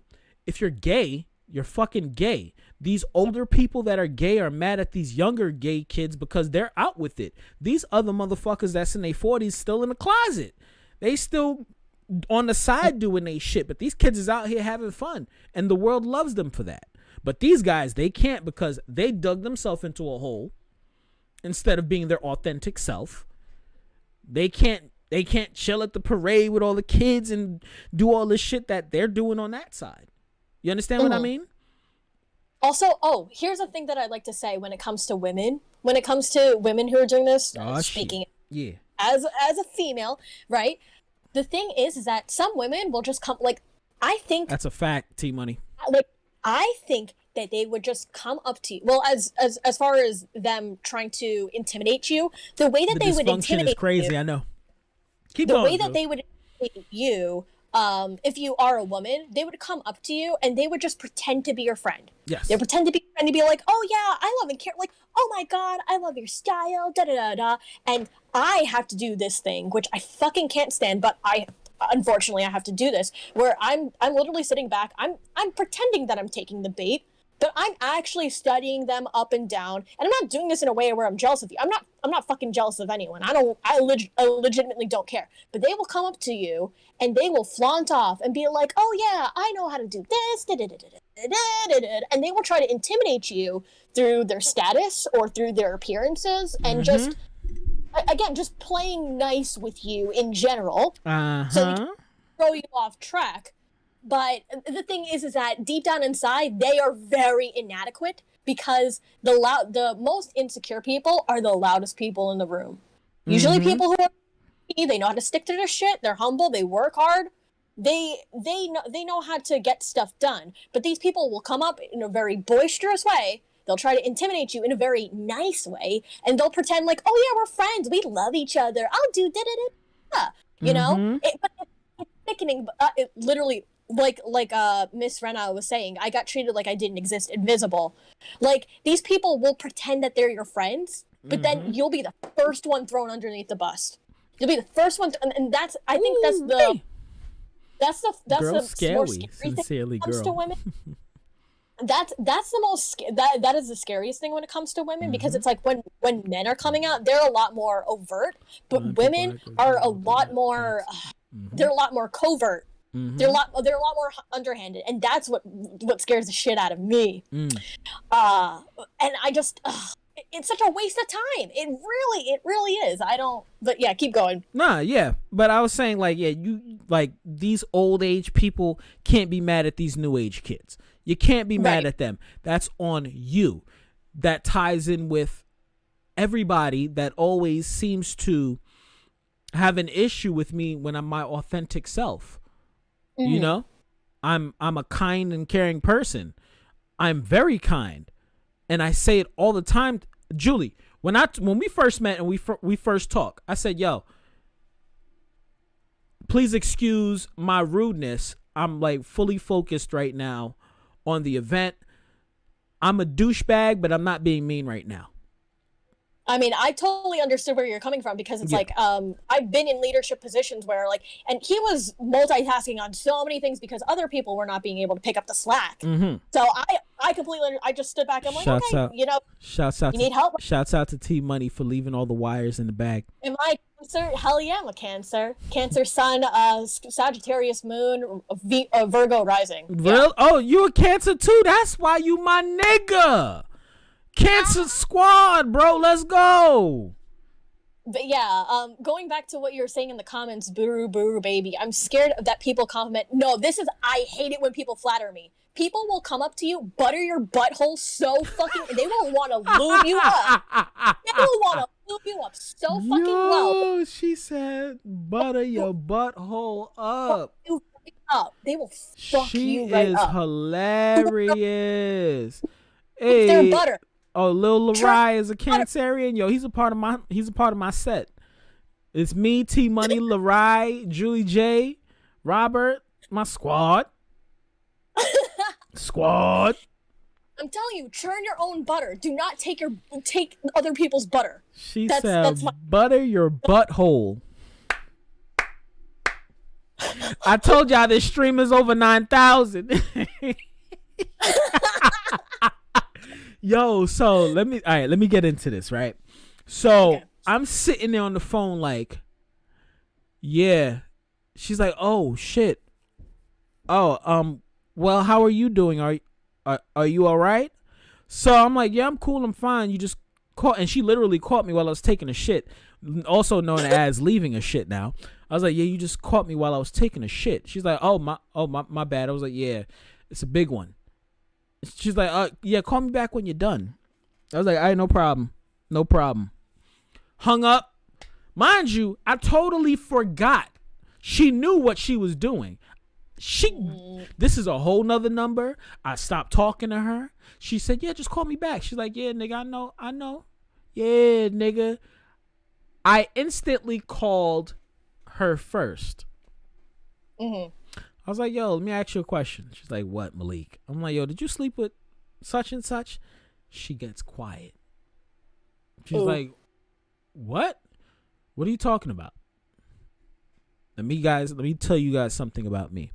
I don't like it when I know facts, when I know something, and you're lying to me. Oh, yeah, same. I hate it when a motherfucker lies to me. You know why? Because I'm very, very blunt and honest with everything. So the most you can do is keep it funky with me the same way I do with you. I would say this, and I still say this to this day. There's 5 entities you should never lie to. 5 entities. Your doctor. Never lie to your doctor. You know why? Because they could fucking save your life. Right? Never lie to your lawyer, because your lawyer is the one that's going to save your ass. Right? Never lie to God, because that's the high and almighty one. Right? It's never good to lie to your mom, because she loves you, she pushed you out, etc., etc. You know, it's always good to keep it funky with your moms, even if it hurts. But it's never good to lie to your mom, right? And number 5 is me. Never lie to Malik, nigga. What? Because if I find out, Lord CHAMPA finds out, never lie to CHAMPA, nigga. 5 entities you should never lie to. Let me guess. Did she try to play dumb? No. She said, how did you know? Who told you? Oh, okay. And I said, such and such told me. She's like, what the fuck? So she was telling her, because now her and we weren't speaking. So now she's pulling the whole, since you two aren't talking, we're going to be friends because we don't like him together. But I'm trying to get back with him. But I want him to stay away from you. That game. That's the game. That's the game. Oh my God. Yes. So fucking annoying. Yes. So my daughter's mom, it's dumb as fuck, literally spilled the beans, because she's a very honest person when it comes down to it. Mm-hmm. You catch her with a hand in the cookie jar, she's like, yeah, my hand was in the cookie jar. What you gonna do about it? That's her. Oh, that's me too. Right? That's her. But if you don't, that's how true it is. Somebody just sneezed. If you don't catch her hand in the cookie jar, you could assume all you want. I'm not going to say yes or no. But if you catch my hand in the cookie jar, yeah, so what? Yeah. Right? So I said, you did such and such. She's like, who the fuck told you? I said, this person told me. She's like, wow. And I was like, wow. She was like, nigga, I'm not with you. And I was like, and I don't want to be with you. But to see that you would do that because you want me back? That's just gonna lower your self-respect. Thank you. That doesn't make me want you more. That makes me hate you more.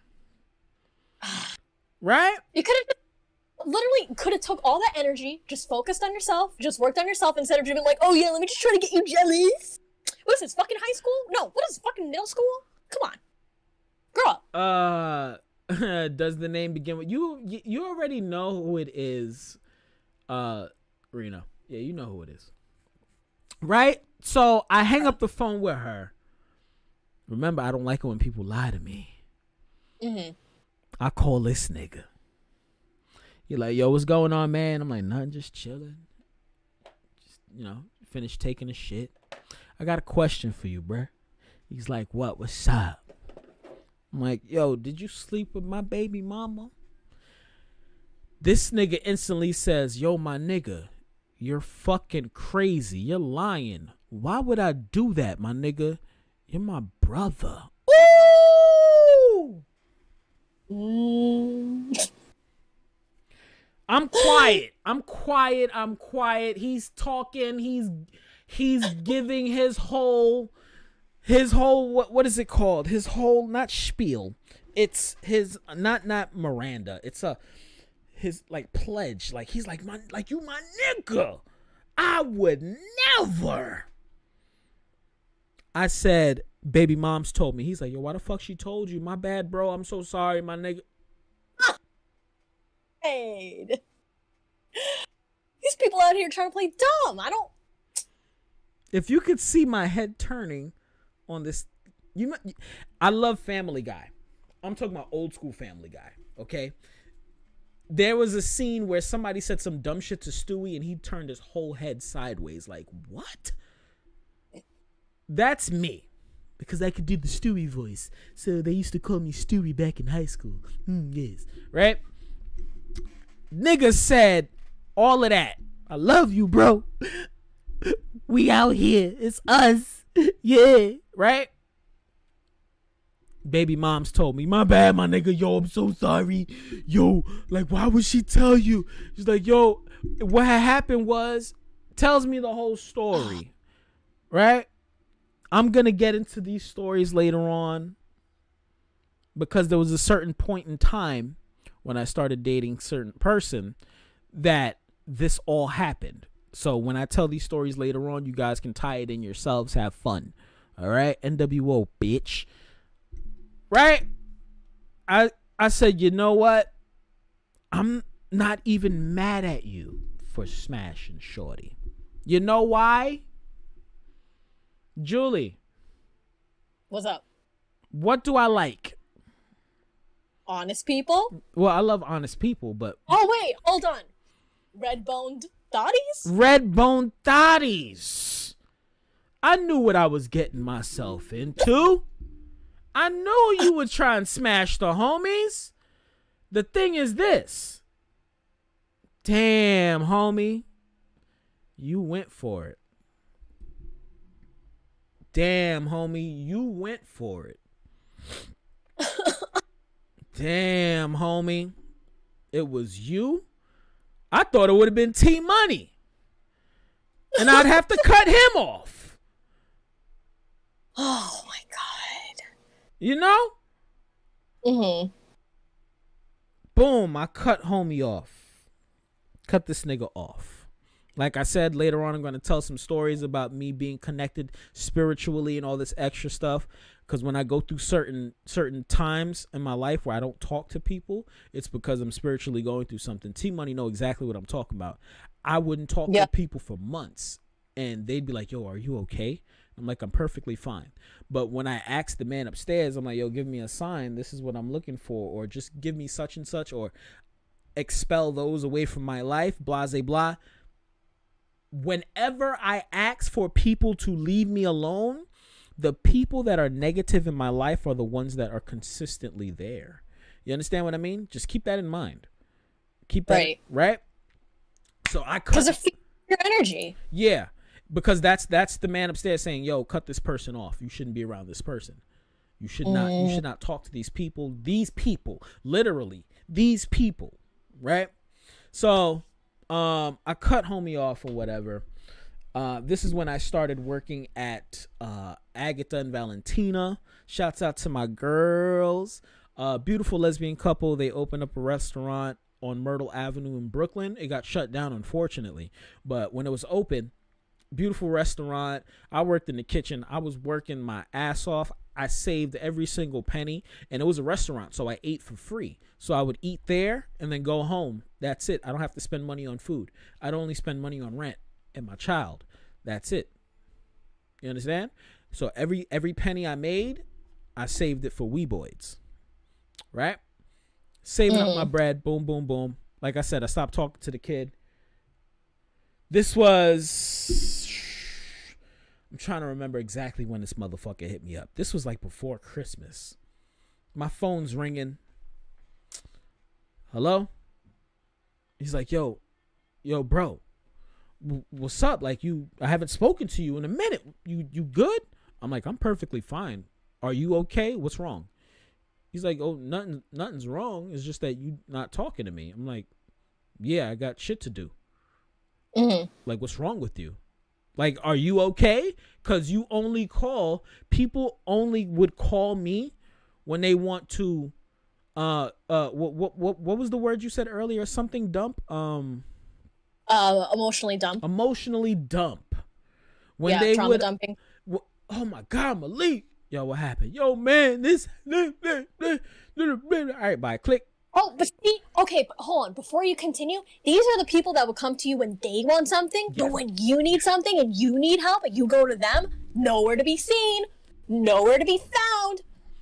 Yeah. And I'm talking about going through it. You said post 2015. This was past 2015. This was 2018.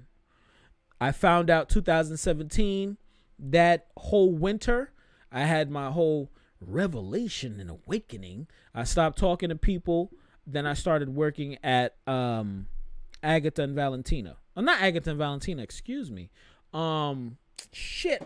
I forgot the name of the place, but it wasn't Agatha and Valentina. That was a grocery store I used to work at when I was younger. But I started working there in March. It was in March of 2018. So 2017, I found out. I cut the chick off. I cut him off. I stopped talking to people. I went dark. Then I started working at this restaurant and whatnot. So as I'm working at the restaurant, like I said, homie calls me. He's like, yo, dude, the chat's going crazy. Shouts out to the chat. He's like, yo, oh, sorry. I said people only call me when they want to talk about something that happened to them. Are you okay? He's like, nah, nigga, I'm checking on you, making sure you all right, because you ain't called me. Okay? I'm working right now. He's like, oh, it's about time you working, nigga. Shit. What? Yeah. But you're always working. Oh, my God. We gonna get into the stories of the sabotage. The sabotage in my life from friends and family is ridiculous. And it's gonna sadden the dog shit out of me to dig this shit up. But it's only a lesson that I've learned. But the sabotage, oh my God, it runs so deep. It's like, are you serious? Y'all gonna be like, damn, Malik, I'm surprised you ain't shoot nobody yet. The man upstairs says you can handle a lot, but sometimes you need to let them peoples go.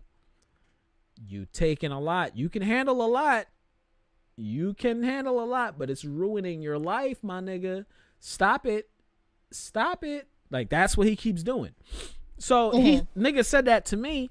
And I'm like, nigga, I'm working right now. He's like, oh yeah, it's about time you work. You need to take care of your kid, man. You feel me? I'm like, excuse me? I was like, yo, bye. Don't call my phone ever again, bro. Click. Nigga sends me a whole bunch of text messages. blah blah blah blah blah. Yo, my bad, my nigga. Like, yo, you still mad at me for doing that? Like, yo, if you want to slap me or punch me, it's all good. You my nigga. You my brother. I deleted that whole thing. I'm like, nigga, I ain't got time for you, bro. I ain't got time for you, bro.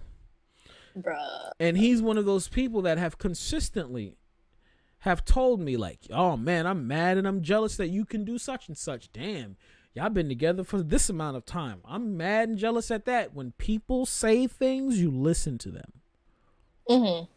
Right? When people say certain things, you listen to them and then watch their actions. Super facts.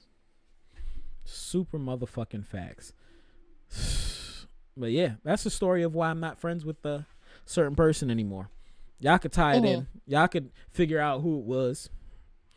T Money. Stop spamming the emotes. Warning, nigga.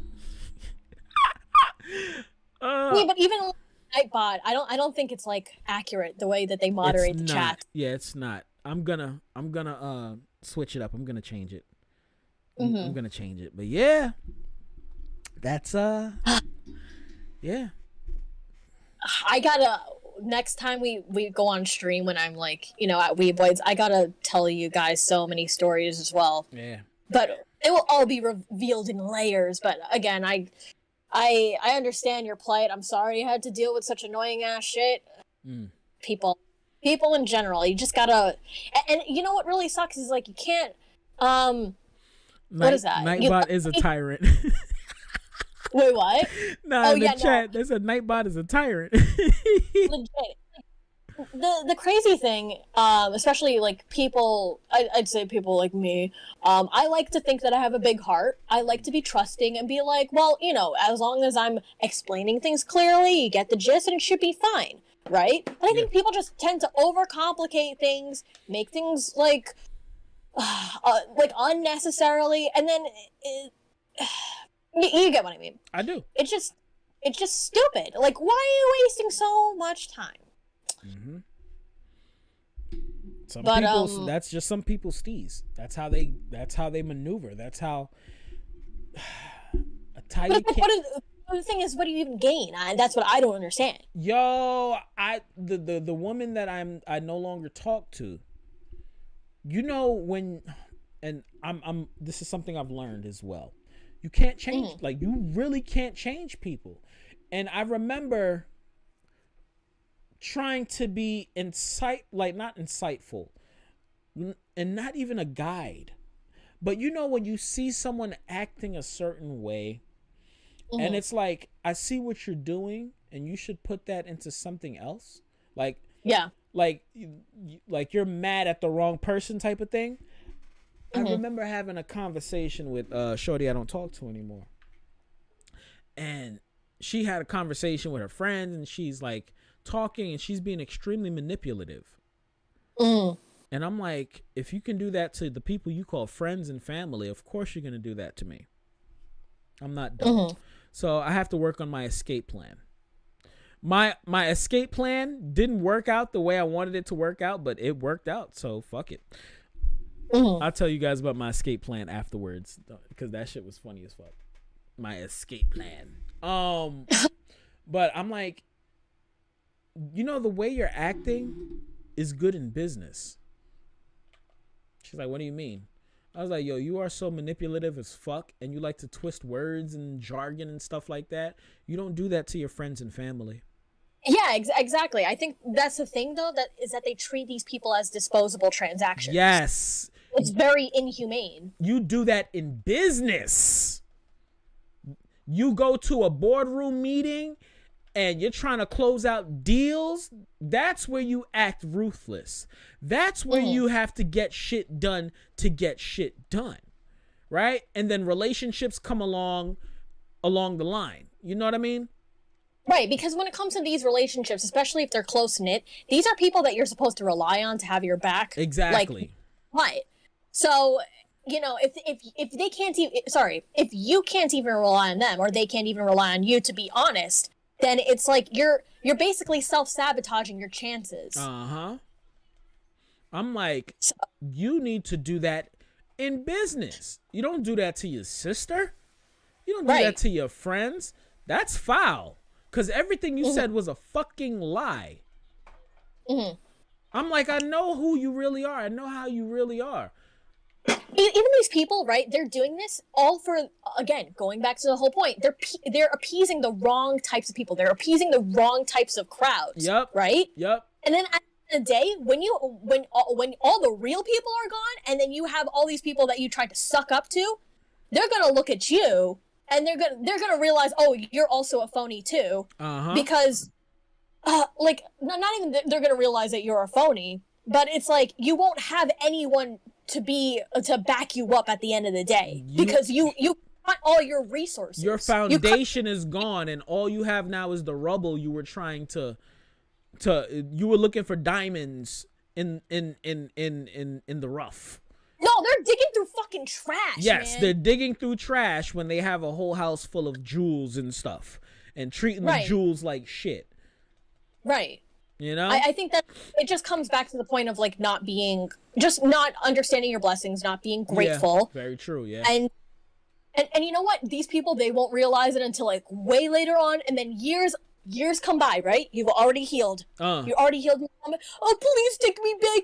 I'll change. Oh, really? Are you actually gonna change? Show me. Prove it to me. Oh, no. 9 times you know, fucking well. You know what I say? I was like, yeah, so anyways. Yeah, so anyway, that's it. Yes, yeah, so anyways. I ain't got time for it. No. Right. I'm glad you've grown. I'm glad you've evolved, and I'm glad you've learned whatever lessons took you however long to learn. Congratulations. The next person that gets you is going to be a lucky person to get the evolved Pokemon. I personally don't want... No, I don't need that Pokemon. I don't need you in my squad. No, thank you. I don't want to be friends with you. I don't want to be a sensual partner, even though the inner guts was A1. A1. I'm good, though. I've grown and I've matured. I mean, like, personally, I'm a forgiving person, to my fucking detriment. But it's like the thing is that has to be earned. That type of, like, you know, if you want to get back into someone's good graces, you actually have to put in the effort. And I don't mean like, oh yeah, you're just going to fake the... I'm good. You know? Spider-Man said, everybody gets one. You did your one. You good. And the thing with me is this, right? Everybody does get one. But a lot of the people that I definitely do not speak to have crossed the line several times. Oh yeah, for sure. So now, especially like literally now, like I was telling, I think I was telling you the story, Julie J. When I was in the shop, and then someone I don't speak to anymore comes into the shop, like, "Oh hey, what's up? I didn't know you opened up something here. I was just here to." We talked about that. I know. I'm asking you. Did we? Yeah. Okay. Cool. It's like you've crossed me several times over. You came out of your mouth, right? You got the nice side of me and you used it. You abused it. I am not that person anymore. I'm the person you didn't know about. The ones that I told you that I really am, the nigga that's a dickhead, the nigga that's ready to like really snap your fucking neck if you say something. That person, that's who I really am. And I don't like being that person. Right. So now all these people that are coming back and they're realizing, oh, this nigga is not playing. They try and come back into my life. And I say, no, don't fucking talk to me again. They know what it is. Do not talk to me again. Do not cross my path. You know what's also crazy about these types of people? They will try to come in and pretend as if like never happened. It never happened. They're gonna wait until time elapses and be like, "Oh hey, I remember." No, you're not gonna fucking play that shit with me. Oh, you did such a good. Shut the fuck up. Just shut. Like T Money said. Yep, T Money. You see, that's how Cancerians move. Fuck that. Once you cross me, it's over. Yeah. Yeah. You see, and that also ties into let's see how Julie reacts. Ready? My my moon is Aquarius. And I'm a Scorpio rising. Huh. Interesting. Yeah. I can see that. Yeah. I can see that. Motherfuckers! Sorry. Do you have like you have a lot of water in your chart? Because I actually have a lot of fire and air in my chart. I have a lot of air in my chart. Ah, okay. I have a lot of air in my chart. I'm an airhead. Yeah. I see. Yeah. I'm an airhead. Right. That's why I'm always like, for the most part, scattered brain, or I'm always like, oh my God, this and that, such and such. Blah, blah, blah, blah. You know, yeah. I mean, you don't really that to me, but. Oh no, like trust me, I'm very, very, very, like, especially when I'm excited about something, I can be, I can get overwhelmed at times. Yeah, I can definitely get overwhelmed. Like with excitement, it's like, oh my God, I want to say everything that I'm thinking about right now, but it's not coming out fast enough. Yeah, that's me. Yeah, that's me. I'm that nigga. Nigga is me. I'm that nigga. Nigga is me. But yeah, fuck these niggas, bruh. Lame ass niggas, man. No, hit me with surf. Fucking Blastoise, you big bastard. Can y'all kill him? Oh my God. Everybody watching in the chat, y'all see what the fuck is going on. Jesus Christ. But yeah, Julie J. Wow. So now that she's here and we can finally talk about Weeboids, even though we're supposed to talk about that. First of all, can you introduce yourself to the people, Jules? Oh, wow. I didn't even introduce myself. Hello, everyone. My name is Julie. Well, should I even do my idol introduction? Yes. Okay, so everyone in the audience, on the count of 3, say bang, bang, bang with me. Okay, 3, 2, 1. Bang, bang, bang. Shooting up to the sky like a flower, I am Julie, the idol from the Big Apple. Hey. Woo! But yes, I used to be more of like a Japanese pop idol where I would like sing and dance to J-pop music and whatnot, but I'm trying to branch out to more Korean and English and Tagalog pop. So yeah, I've been doing the idol shtick for about a decade. I had my fair share of understanding what goes on in these anime convention communities, even outside of New York City, which is totally got stories and whatnot. But yes, I've been performing for a while. I wouldn't say that I'm the greatest singer or the best dancer, but you know, the whole shtick with being an idol is that you're just a growing project. You learn and you get better over time. And what's more important is my charm and personality and aura, so to say. But yeah, I'm very sorry.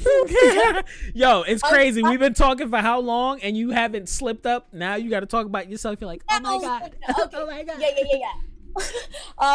I'm very much looking forward to working with Weeboids because I have so many ideas. I told them to, I told them to the rest of the staff all my ideas and stuff like that, but I really want to take it up a notch and just cultivate a really awesome community here in New York City, because I've been at these like little New York City events that happen, but it's like the only main convention that we have is like Anime NYC, like as far as anime nerds go, but it's like Anime NYC or like way back in the day New York Anime Festival.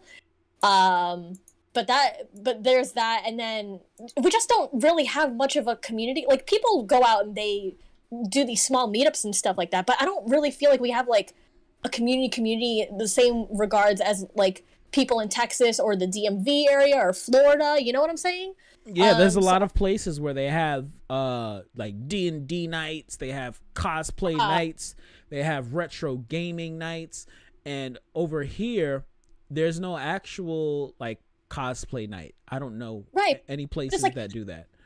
See how crazy it is where it's like we are one of the biggest cities in America and yet we don't have that type of whatsoever. It's crazy. Because people are thinking, and I say this is why Weeboids was formed. A lot of these Division 6 was formed actually because of this. Division 6, that's when I was making music, D6 was all about music integrated with or anime cosplay, like that whole community integrated into my music.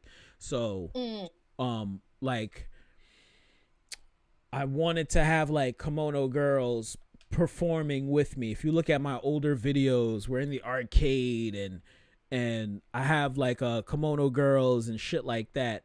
And back then, mind you, this is 2008, 2009. None of that was normal for a rapper. None of that was normal for a rapper. Interesting. Yeah, back in the day, it was not normal. I was one of the first. But yeah, fucking nobody wants to do it for the culture. They like it. Yeah. They love it. They like it. They love it, but they don't want to push it forward. They wait for the wave to go and then they jump on board. Right? I'm not about I'm not the type of person that's like that likes to gloat, but I love to enjoy things. Meaning the things that I want to enjoy don't exist. So I try to create what I like and love so I could enjoy it in the long run. You feel me? Like before I knew about it, like I didn't know there was what's the name of that place? There's not House of Chaos. It's like a gaming house or whatever. And they hold parties there and they have like Tekken matches and shit like that. I forgot the name of the place, but shouts out to them.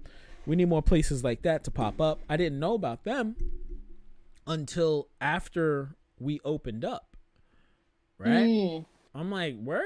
How long they've been around? They've been around for like a year before we opened up. Something like that. And I'm like, yo, why aren't they promoting themselves and putting themselves out there like that? Like what? Like literally. I'm following places like Battle and Brew in Georgia. Right? I'm following places like this is when it was open, like Xeno back in the day. Places like what's that freaking cafe? That's damn, it's in the city. It's a cafe. What's the name of it? Are you talking about the Chinatown Maid Cafe? I remember when that popped up. Yeah, that shit only lasted like 6 months, man. Damn. No, it lasted longer than that. It did? Yeah. What? It lasted for a few years, but it was like on and off because of management. Oh. But I mean, like I also have stories of that too. I'm gonna need to hear those in 2.5 seconds after we finish this little introduction. I mean, later. I'd rather save it for later on because I'd like to get some facts checked first before I. Got you. I understand completely. Yeah. Like I didn't know about these places. Right. And then out of nowhere, now they're promoting, they're doing parties and stuff like that. And I'm like, that's what's up. Like, I want more black places to be like that out there. Right. But then I still can't find places that are like me. You understand what I'm saying? Right. Like, even when Weeboids opened, people kept saying, yo, this place over here does this and that. I'm like, okay, your point is. Right. I am nothing. Like, Weeboids is nothing like any other place. Weeboids is like, imagine you're in Samurai Champloo and it's Neo Samurai Champloo. There we go. It's Neo Samurai Champloo. Old school hip hop music. I don't play that twerk music here. You feel me? Thank you. Okay. May I also elaborate my vision for things in general? And of course, you're the boss, so whether or not you approve or not is totally up to your discretion. Since I've been doing this stuff for like a long while, I am the type of person where I'm very much a hipster. I like paying attention to the more niche aspects of nerd culture, and I want to highlight those and also bring a lot more diversity to our settings because it's so easy for people to and I don't have beef with these people. I don't hate these people. It's totally fine. That's their prerogative. But it's so easy for people to be like, yeah, we have a cosplay dance party, and then what are they doing? They're just playing like mainstream hip hop or like mainstream American. I hate it. Bruh, how many times have we seen events like that? Like, it's fine if you're having fun and that's dancing and stuff like that, but this isn't a nerd event. If you want nerd event, you're gonna play you are Samurai gonna Champloo play nerd bangs. music. You are going to play nerd music, period. Thank you. All right. Thank like you. there is let me tell you something. There was this what is I that? love Sailor Julie Boom. J. Yeah, shouts out to T Money. Said facts. I'm glad Malik hired you. Yep. Yes, Facts. like Facts. let me tell you, there was a Sailor Boom party. I love Sailor Moon. I know what you're talking about. Yo, Julie, we are connected. I was thinking the same thing. Hold up. Let me tell you something. All right. So Go. I used to be I used to be an alto member in their choir of Seraph Symphony, okay? I was literally on the same stage as the person who sang the Hot Pockets jingle. And you know who sang that Hot Pockets jingle? The person who dubbed the English music for the Sailor Moon dub. Okay. All right? That's lit. So I was there with like the whole Sailor Moon Symphony, right? Mm-hmm. Not only that, but I was watching Sailor Moon ever since I was 10 years old, so I like to think that I'm a good fan. I'm not a hardcore fan, but I like to think I know my shit, right? Mm-hmm. So you're coming in here, you're telling me, yeah, I got a Sailor Boom party. Okay, bet. Let me pull up my Sailor Moon t-shirt. Let me get all dressed up. Let me put on my makeup. Okay, cool. Let's roll in here, right? Mm-hmm. Not once. I've only been at that event for like half of the time, right? Not once have they ever played a Sailor Moon soundtrack. And I was playing Sailor Moon music on my phone, and I'm like, okay, I'm so ready to dance. No, there were some cosplayers here and there. Some cosplayers weren't even cosplaying to Sailor Moon; they were cosplaying to like other things. And then they were having this twerk competition. I'm like, oh boy, here we go. So, like, again, if you're gonna host a nerd event, you need to cater to the nerds. Yes, yes, queen, yes, exactly. I know just the people that will help with this too. I know I have connections, so. It's like when I announce this is what it is. Remember, like I said, people don't like to read, Julie. People don't like to read.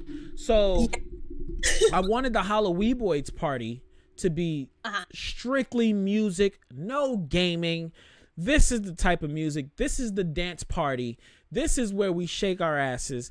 I want to grind on some booties. That's what Weeboids is. A dance party, okay? Mm-hmm. When I'm hosting a Brooklyn to Tokyo, right? I don't want to hear no Meg the Stallion. Don't play that shit here. I love Meg. But no, don't play that shit here. What the fuck? Don't play that shit here. A Brooklyn to Tokyo is strictly hip hop music and Japanese rap music. Period. Trying to give some culture, some flavor. Cause back in the day when niggas used to come through, they'd be like, what the fuck? My DJ's Japanese. Shouts out to DJ Mio Soulicious. So Mio Soul, she got the tracks. Mio Soul loves rap and hip hop. She's Japanese. She loves her anime. She knows what to play. So her mixes are fucking crazy. That's what you get at my spot. Not somebody just playing like how I was at the event, just playing songs off a playlist, you know, at the last event. No, because I'm not a fucking DJ. First of all, people, I'm not a DJ. So that's what you guys unfortunately got. My bad. I love y'all, but our DJ came at what 10:30. Fucking what? 10. No, they didn't. No, they came later than that. They came an hour before it was closing. Shit. So they came. Shit. No, less than that. What the fuck? I thought they came at like 10:30, 11. Nah. Holy shit. Anyway. Wait, wasn't the event was ending at around? No, I don't think it was around 1. Yeah, it ended at 1. Yeah, so they came in around 12. Jesus Christ. Yeah. Jesus Christ. Oh my God. Anywho's, and this is the shit that I go through consistently, and people are like, it wasn't that bad, or you're not like you're crazy. That didn't happen. Yes, it did. Yes, it did. Yep, he came late. Jesus Christ. So And you guys were setting up at around, what is that, 5? No, PM? before that. Oh, I jumped all the way over there and they battling. No, T Money was there setting up at what time? 2? Right? T? Oh, yeah. Well, I wasn't there at that time. Yeah, you got there at like 4:30. You got there early. Yeah, you got there early. And then I showed up at like 5:30 because I didn't take a cab or anything. So yeah. Anywho's, what the fuck were we talking about? Oh yes. So Julie J is a part of the Weeboids Steesnaff. Oh fucking sorry guys. Goddamn Snorlax. So anywho's, Julie J is a part of the Weeboids Steesnaff. You guys will be getting live streams.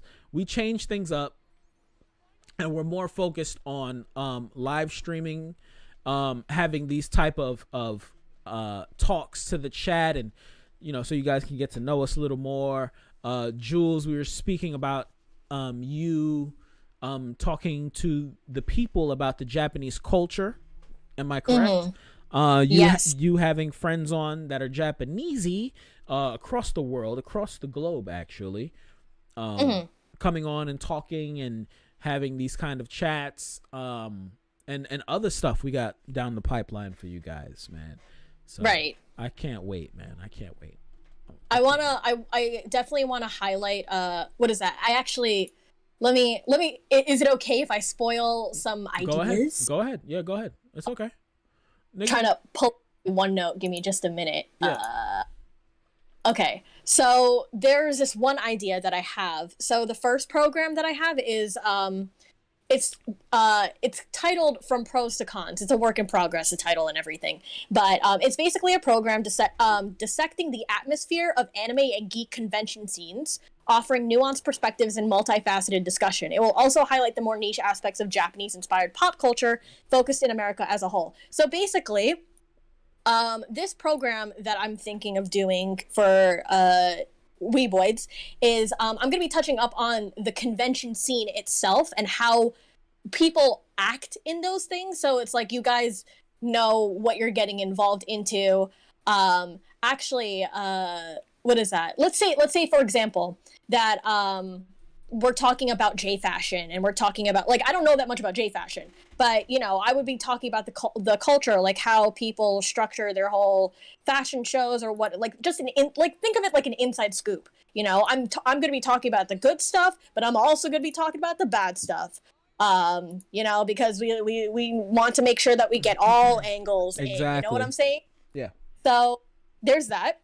And then the second program that I'd like to do is Idol Chit Chat, a program shedding light on all-encompassing Asian idol culture and sharing a spotlight to lesser-known underground performers. So basically, I'm going to be talking about J-pop, K-pop, just overall Asian idol culture in general. But on top of that, I'm also going to be bringing in underground like idols and underground performers that don't have much of a spotlight and give them interviews and whatnot. So, but yeah, that's my idea so far. I like it. Look for, yeah. Yes, queen. Yes. Queen. Yes, queen. Yes. I love it. I do. I honestly love it. I love it. I love it. I love it. I love it. Yes, the Lord CHAMPA show as well, T Money. Jesus Christ. Fucking Lord CHAMPA show. That lame ass podcast. Crappy ass podcast. So that's what Julie J will be doing. And I will be asking you to join me live when we do these chats, these NWOs and stuff like that. Because New We Border, NWO, that's going to be the tone of it, where it's not just me talking to the chat or talking about my life, but I want to like sit down and have, IRL conversations with people in the community as a whole. And, have a good 2-hour convo about something. And you see how in depth this got. Oh yeah, for sure. I especially do, what is that? I forgot what I was about to say. I'm also not going to limit my, of course, the programming to that. I'm going to definitely have more commentary streams because I like commentary streams and whatnot. And I'll also do a little bit of gaming, more like chill gaming. Think of it like you're reliving your childhood and you're just a kid in the 90s and your mom is making you chicken nuggets. That's the type of feeling that I want to invoke. Like you're cool. Like you're cool with playing Tetris. Or is that no. Not? I'm cool with playing like dress up games. I'm talking about really kiddish like cool math games online, PBS Kids. I was about we talked about that. Yeah, you're right. Yeah. Yeah. I mean, like I'm also going to play actual games like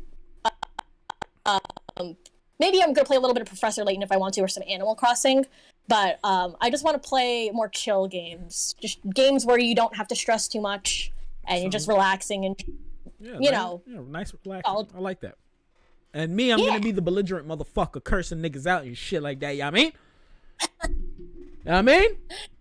And once we started getting chill and relaxed, we started losing motherfuckers because they didn't hear salacious stuff about titties and ass and stuff like that. You guys are so mean. You guys are evil. Jesus Christ. Let's see. You gotta make it in a certain level so then that way you get your your affiliate, right? Yeah, that's the main goal. Twitch affiliate? Yeah, for my channel, but the Weeboids channel as a whole. So yeah, let me break down how the systematics work, because a lot of people are confused as to how things operate. So Weeboids FGE is no longer a gaming lounge, ladies and gentlemen. That's our studio space. That's where we create content. That's where we live stream. We edit our videos. We will be joining TikTok as well. We'll be doing all of the things that we hate to do, and that's entertain y'all motherfuckers and talk to y'all motherfuckers. TikTok. I hate TikTok, but you know we gotta do what we gotta do. Tetris. Okay, so it's not popping up. All right, whatever. Yeah, we got to do what we got to do. So we will be on TikTok as well. Exposing these ponies with these poems in my backpack. Hey, rap, fake, I don't know who just followed. I keep it right, just laid back. Draft tracks when they hit them rhyming by homage. I want a black fat. Shouts out to whoever just followed, man. Okay, there we go. Streamer fund again. Streamer fund. Another one. It's just regular streamer funds. Streamer funds. Julie J, you there? Yeah, I'm still here. Okay, cool. Yeah, sorry about that. We just gotta shouts out to streamer funds again. That's probably gonna be deleted in the next 5 minutes or so, whatever. So yeah, Weeboids is no longer a gaming lounge where you guys can just pop up, kick your feet up, have your bitches in there, fuck them, sleep overnight, have the place smelling like corn chips and ass. You know, this is not your place of leisure. This is not your place where you can hang out and mac and drop off your stuff and leave it. No, because that's what Weeboids was, right? I allowed Weeboids to be such a relaxing place that motherfuckers took advantage of it. And that just goes to show how they live at their own house. That's what I was about to say. I'm like, do you treat your own house like that? If so, that's really embarrassing, you know? Yeah. I'm like, this is how y'all really live? This is how you would treat your house? This is this is how you would treat your own business if you had one? It's insane, especially when you weren't doing any of the work. All I need, you see the same way I'm telling you, Jay, is all I need you to do is this task, and then when the time comes, I'll probably give you other duties, but yeah, just stream and have fun. That's really all you got to do. Simple, right? That hard? Some people it's hard. And we don't want you guys at our spot because it's not a place for you to just come and chill at. So Monday through they just like making it hard for themselves. Yeah. So Monday through Friday we'll be live streaming on twitch.tv/Weeboids. Please go follow twitch.tv/Weeboids. youtube.com/Weeboids. Let me put that in the chat for you guys.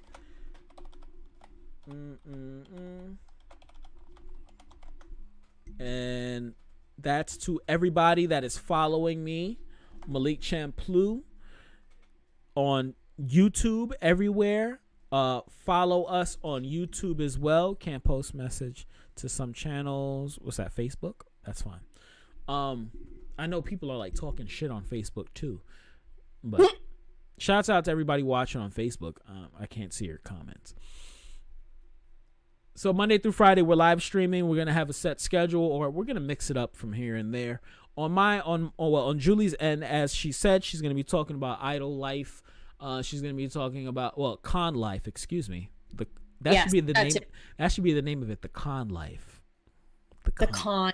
Like the con, or like literally the con, like Tegan and Sarah's song, The Con.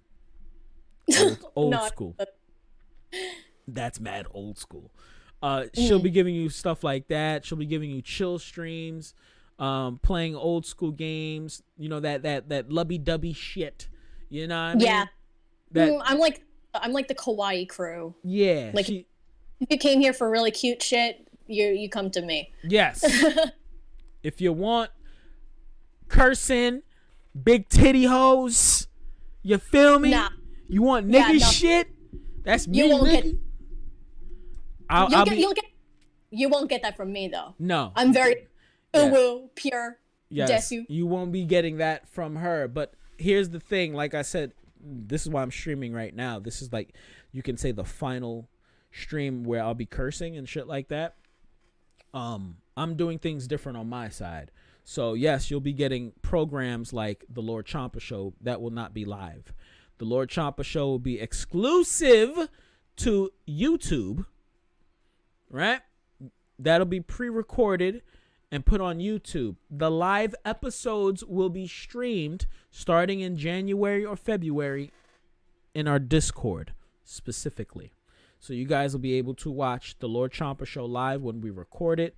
He said, what's up with Nightbot? Nightbot don't like you, T-Money. I don't know why they kept deleting your messages. You're not even spamming. That's stupid. Stop spamming emotes. He wasn't spamming though. Listen to Nightbot. It's not a crazy bot out of control. No, it is. So, yeah. Lord CHAMPA show, NWO, those episodes, those series are more focused on Twitch. I'm saying Twitch are more focused on YouTube and more focused on and pre-recording specifically on YouTube, our Discord, and soon our Patreon. Okay, so you guys can watch NWO episodes on our Patreon. Same thing with Lord CHAMPA show. If you want to watch it early, or just wait for it to come out on YouTube for free. A lot of you guys are cheap anyway, so you'll wait for the free episode to come out. So it is what it is. But I know if I say a set of tits are there, you're gonna pop up. Anywho's, when it comes to Monday through Friday live streams, you know I'll be playing fighting games on Wednesdays, most definitely. Weeboids Wednesday. It gives me Craig vibes. I can't stand Craig. Fudge Craig. Craig can lick my bowels, nigga. Craig was a program we used in Discord, and it would always like boot people out or like stop recording. Now this is why I'm gonna handle the Discord too. Yes, Julie J. She's in charge. Well, she'll be taking care of our Discord. She'll be taking care of our website update and everything like that. Yeah, the website is it's there, but it's still in works, man. That ish. So don't worry about it. It'll be up really soon. But my streams, you know, you get your Weeb gaming, you get your fighting games on Wednesdays. Definitely party games, things like that. That's my live streaming whenever I pop up on a stream. You'll also be getting on YouTube consistently the Daily 6. That's where, you know, 10, maybe 15, maybe 30 minutes of me talking about some daily topics when it comes to video games, anime, music, cosplay, all that weeb stuff. That's what you'll be getting from me on YouTube. The weekly 6 The daily 6 and the weekly 6. That's where we shout out our sponsors. The sponsors are the people that are coming and will be selling their merchandise out of our store. At the same time, when it comes to them selling out of our store, you guys are coming in for free from 5 p.m. to 11 p.m. So it'd be nice if you pick up a couple of things if you like, if you want. You don't have to, but it would be nice if you support the vendors. Also implemented in working with the vendors, T-Money, we're going to have a talk about this. The vendors, especially clothing vendors, we will be modeling their stuff. We'll be wearing their stuff during our live streams. Like I said, me specifically, that's something I have to take on. I'm not putting that on the staff. If you guys want to and promote them, that would be cool and awesome. But that's not something you guys have to do. I'm down. Whatever works. Period. That's why you my nigga. Yo. Hey. You my nigga, son. I like taking initiative. I like doing things. I like nigga. It's like, let's get this shit done, my nigga. Facts. I've been waiting for this my whole entire life, and some people are just like, no, I don't want to because no fun, boring. It sounds like a fucking plan. Yeah. Because that's cool. Now it won't be just me and whomever. You know, now it's you, it's me, hopefully T-Money, and whoever else is gonna work with us will be able to take photos and promote these brands that are, you know, coming in and selling their stuff, right? And that's me Monday through Friday. And then, of course, Friday nights, that's when Julie J is coming in. Can you talk about that for the people, Jay? Oh, yes. Coming in for Friday, we have karaoke nights. Woo! So basically, if you want to thing and you want to try me with your karaoke skills, I'll see if I'll be a good judge of that. What is that? Please don't be an obnoxious idiot and scream into the mic thinking that you're funny, because I've seen that so many times. You're not funny. Actually sing for me. Please. Thank you. Karaoke starts at 5 p.m. for all ages. And then what time do we gotta kick the kiddos out? Little Niglets gotta leave at 8 o'clock. Yeah, kick them out at 8. Unless they have their parents there. If they're there with their parents, that's fine. That's fine. Okay. After 8 o'clock, that's when the adults come in, so y'all can drink and stuff. I won't be schlepping it up. But, you know, if you guys want to drink it up, be my guest. But yes, all ages before 8 o'clock, and then adults after 8. That's well, you know, adults, if they want to be there, they could be there before 8. It's just after 8 o'clock. No little Niglets at all. Y'all gotta go. Period. Oh, right. True. Simple as that.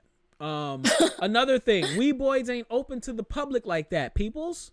You can't just walk in off the streets. Oh, need a ticket. That's right, little Niglets. So when we do open in the next couple of days, because we got 2 more days till we open up. Not when we're meeting up, but 2 more days, right? Till we open up. Karaoke starts at December 10th, but we open at around.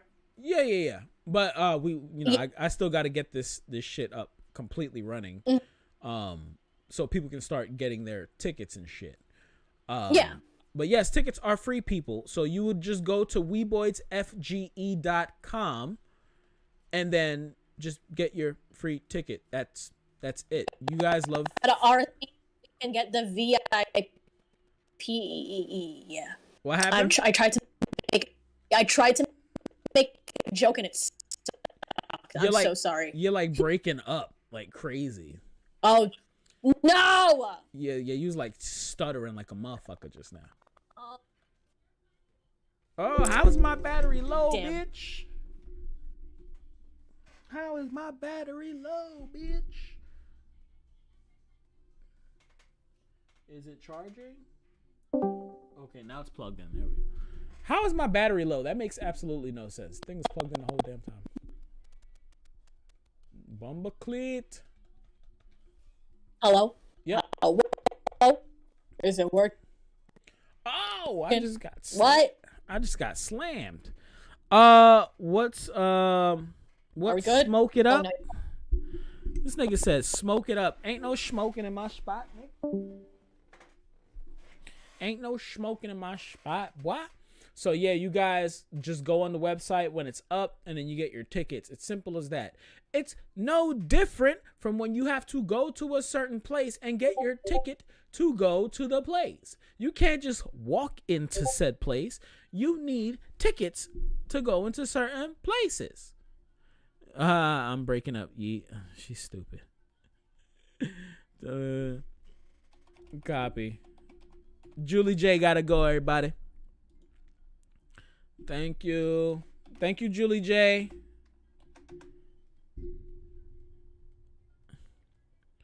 Tell the audience I said bias. Thank you, Jay.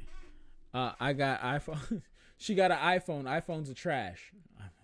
That's what she didn't say iPhones are trash, but she got an iPhone. I know. So yeah, everybody, you guys just can't walk up in this motherfucker like that. You guys have to go online, get your tickets so you guys can enter said vicinity.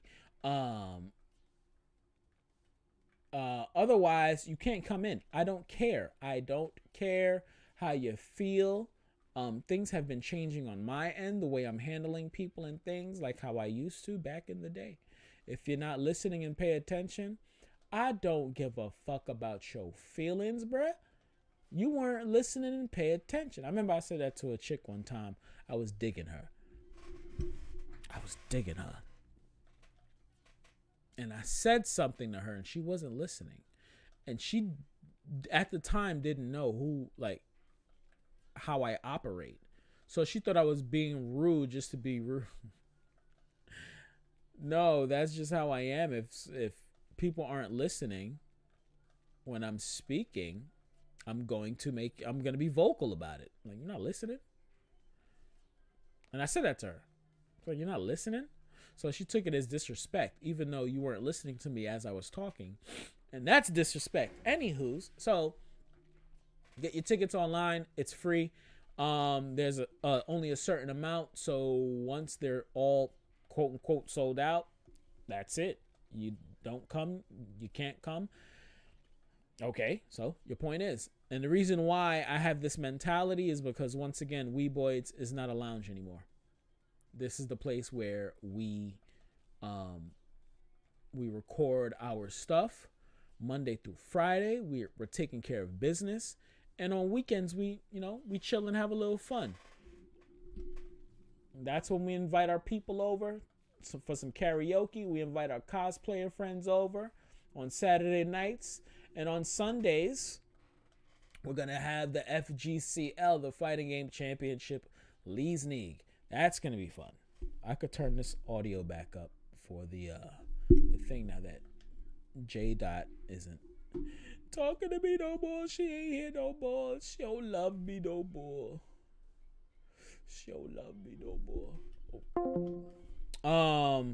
The Fighting Game Championship League. I'm going to break that down as we're playing some Super Smash Brothers in the next 5 minutes or so. Excuse me for burping. I apologize, guys. But FGCL stuff, that's on Sundays. Sundays. And everything we will be doing will be live streamed. Yes, karaoke nights will be live streamed on twitch.tv. Cosplay night will be live streamed on twitch.tv. And the FGCL will be live streamed on twitch.tv. And it's all free for you cheap bastards. And there's nothing wrong with being a cheap bastard, right? You guys just don't want to admit you're cheap bastards. Ain't nothing wrong with that. Just when you're being a fucking extremely cheap bastard, just know you're a cheap bastard. So yeah, man. And I got a lot to take care of. Tomorrow I gotta go into this place, finalize a thing with these people, and then I'll be able to bring thy staff in. But that will probably be on Thursday. And I got some stuff pulling up. to the place tomorrow. So it's a lot of work. A lot of work, man. A lot of work. And I want to talk about this FGC shit, man. FGCL, man. I want to talk about this right here. But I don't want to lose.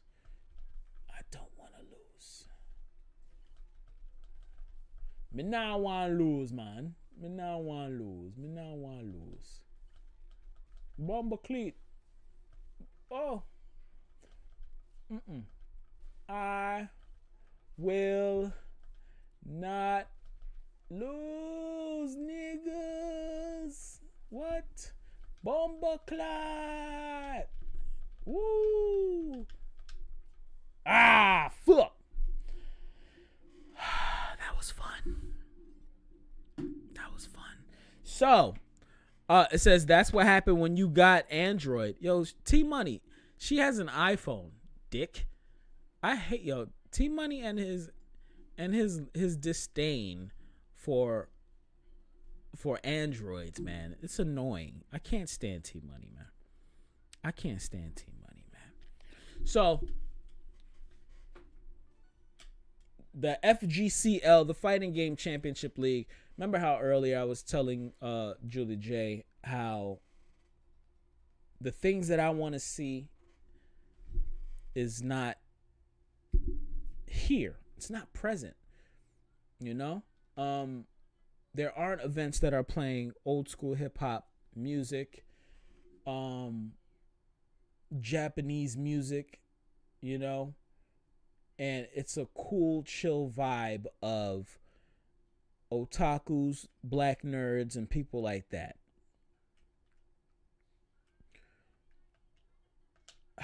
I can't be PC, which is politically correct right now.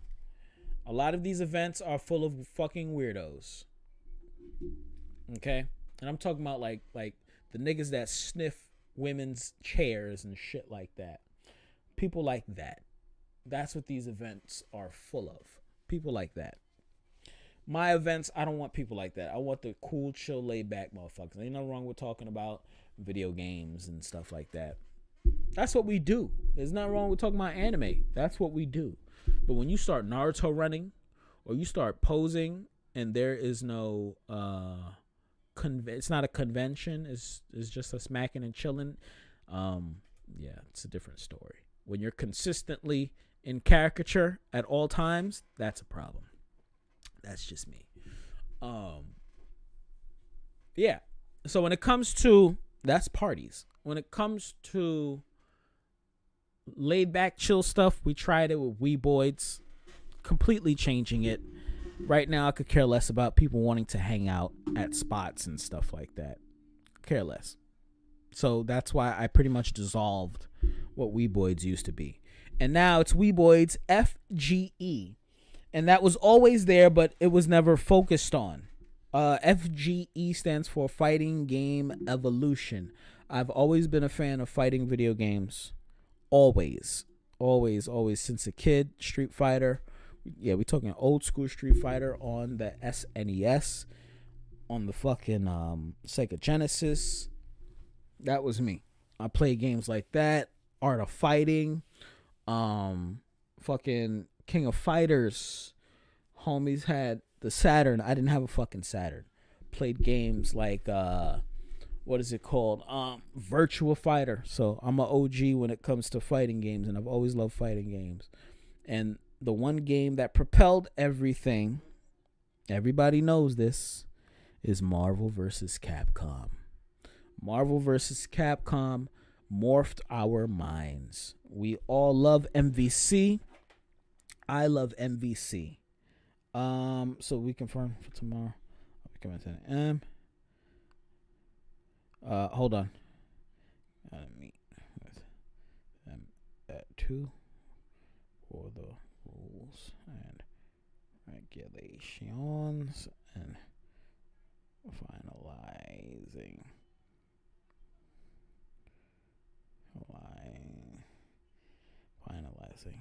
So Thursday. So I was saying on stream.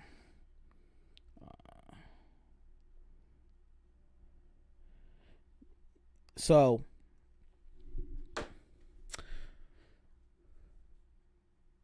been a fan, always have been a fan of fighting games, and we're actually gonna leave it on this note right here. Yeah, we're gonna leave it on this note right here because it's the downtime. So I'm just gonna talk about this and we're gonna end it. So, always been a fan of fighting video games and stuff like that, and MVC took it to that level. I remember cutting school, playing MVC like crazy and shit like that. And I've always wanted to open up an arcade. So I remember being in the arcade with IFC Yipes. Shouts out to Justin Wong, IFC, and the Game Master. I remember these guys. I remember getting paws, my cheeks clapped by these motherfuckers. They would whoop everyone's ass. In Marvel, in Third Strike, I used to hate it when they were posted up. We'd go there on a Friday or a Saturday, and these niggas is here. I'm like, fuck, bro. I'm just trying to, I don't want to lose my coin, bro. I just want to play for like 20 minutes on this bitch. I don't want to play for 30 seconds and get infinited. But I love it. FGC evolved. Tournaments started blowing up all over the place. But there was still something missing. I wasn't getting fulfilled entertainment-wise. Because the people that were behind the controllers are characters of themselves. They're all characters. But these streams were lackluster. Oh my God, he did a down DP. He did a down DP. Oh my God, he did a super upper left right cancel. He did a 1-2 down quarter circle. I don't want to hear that. I want to hear salt. I want to hear people wilding out. Okay, even if it's fake, even if they're just joking. But I want to see real matches. So with the FGCL, the Fighting Game Championship League, think WWE storylines along with fighting games. So Monday through Thursday from 5 p.m. to 11 p.m. Anybody a part of the FGC wants to come through, play some fighting games, you guys can come through. When you guys come through, I'm going to talk to you guys about being part of the FGCL, Fighting Game Championship League. How you guys do that? You come in one day, you check in, cool. You guys play whatever you want, however you want, and I'm going to talk to whomever, and we're going to set up some matches and some storylines. From there, you guys just have to watch it. You just have to watch it get done. That's it. Just watch it happen. But that's how the FGCL is going to operate.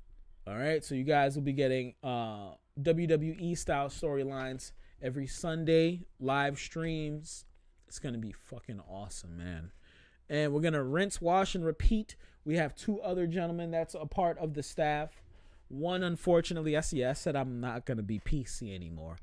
One gentleman, he will not be able to work with us, so I'm going to... Excuse me, I'm going to have to talk to another person to unfortunately take his spot because this gentleman is not vaccinated. And we need everyone to be vaccinated. Sorry. But everyone needs to be vaccinated. Because I'm not going to get fined. I refuse to get fined. Yo, what's going on? How you doing? Konnichiwa. Konnichiwa. Who's that? Who's that? Daigo? Oh my God, it's Daigo! So, yeah. FGC, man. I love the FGC. So, we're going to have that FGC stuff on Sundays. There you go. And you guys come through Monday through Thursday from 5 to 11, and we're going to set that up. We're going to get things rolling. And we'll be live streaming. So Weeboids will have a lot of content for you guys. Please follow us on all social media platforms. Just look for Weeboids, WEEBOIDS. If you haven't, hit that follow button. It's freaking free. Just hit that little heart. And whenever you see us go live, please just tune in. We just had a really dope conversation for about an hour and a half with my staff member, Julie. Julie is down. She's a part of Weeboids. You guys can watch this video back on all platforms. We're on YouTube. We're on Twitch as well. You can watch this back. It was really fun. Really dope conversation, man. I'm actually going to watch that back because that shit was funny as fuck. But I got stuff to take care of. I got to get ready for tomorrow. Big stuff December 1st. God bless. Much love to you all. Thank you, T-Money, Rena for pulling up. Julie J, as I said. Who else is in the chat? I'm going to shout everybody out that pulled up to the stream right now. Hold on. Streamer Fun that popped up. Shouts out to you. Miz popped up, was talking smack. Shouts out to the Miz. What was that? What? Oh, Miss Literal. I think that's you. That's you, right? Right, Rena? Yeah, that's Rena. Shouts out to you and everybody out there. More streams to come, but starting next week, you guys will be getting more streams. This was the introductory stream, checking these levels, seeing if my PC can handle it, checking to see if you guys can see us on all these different platforms, and you guys can.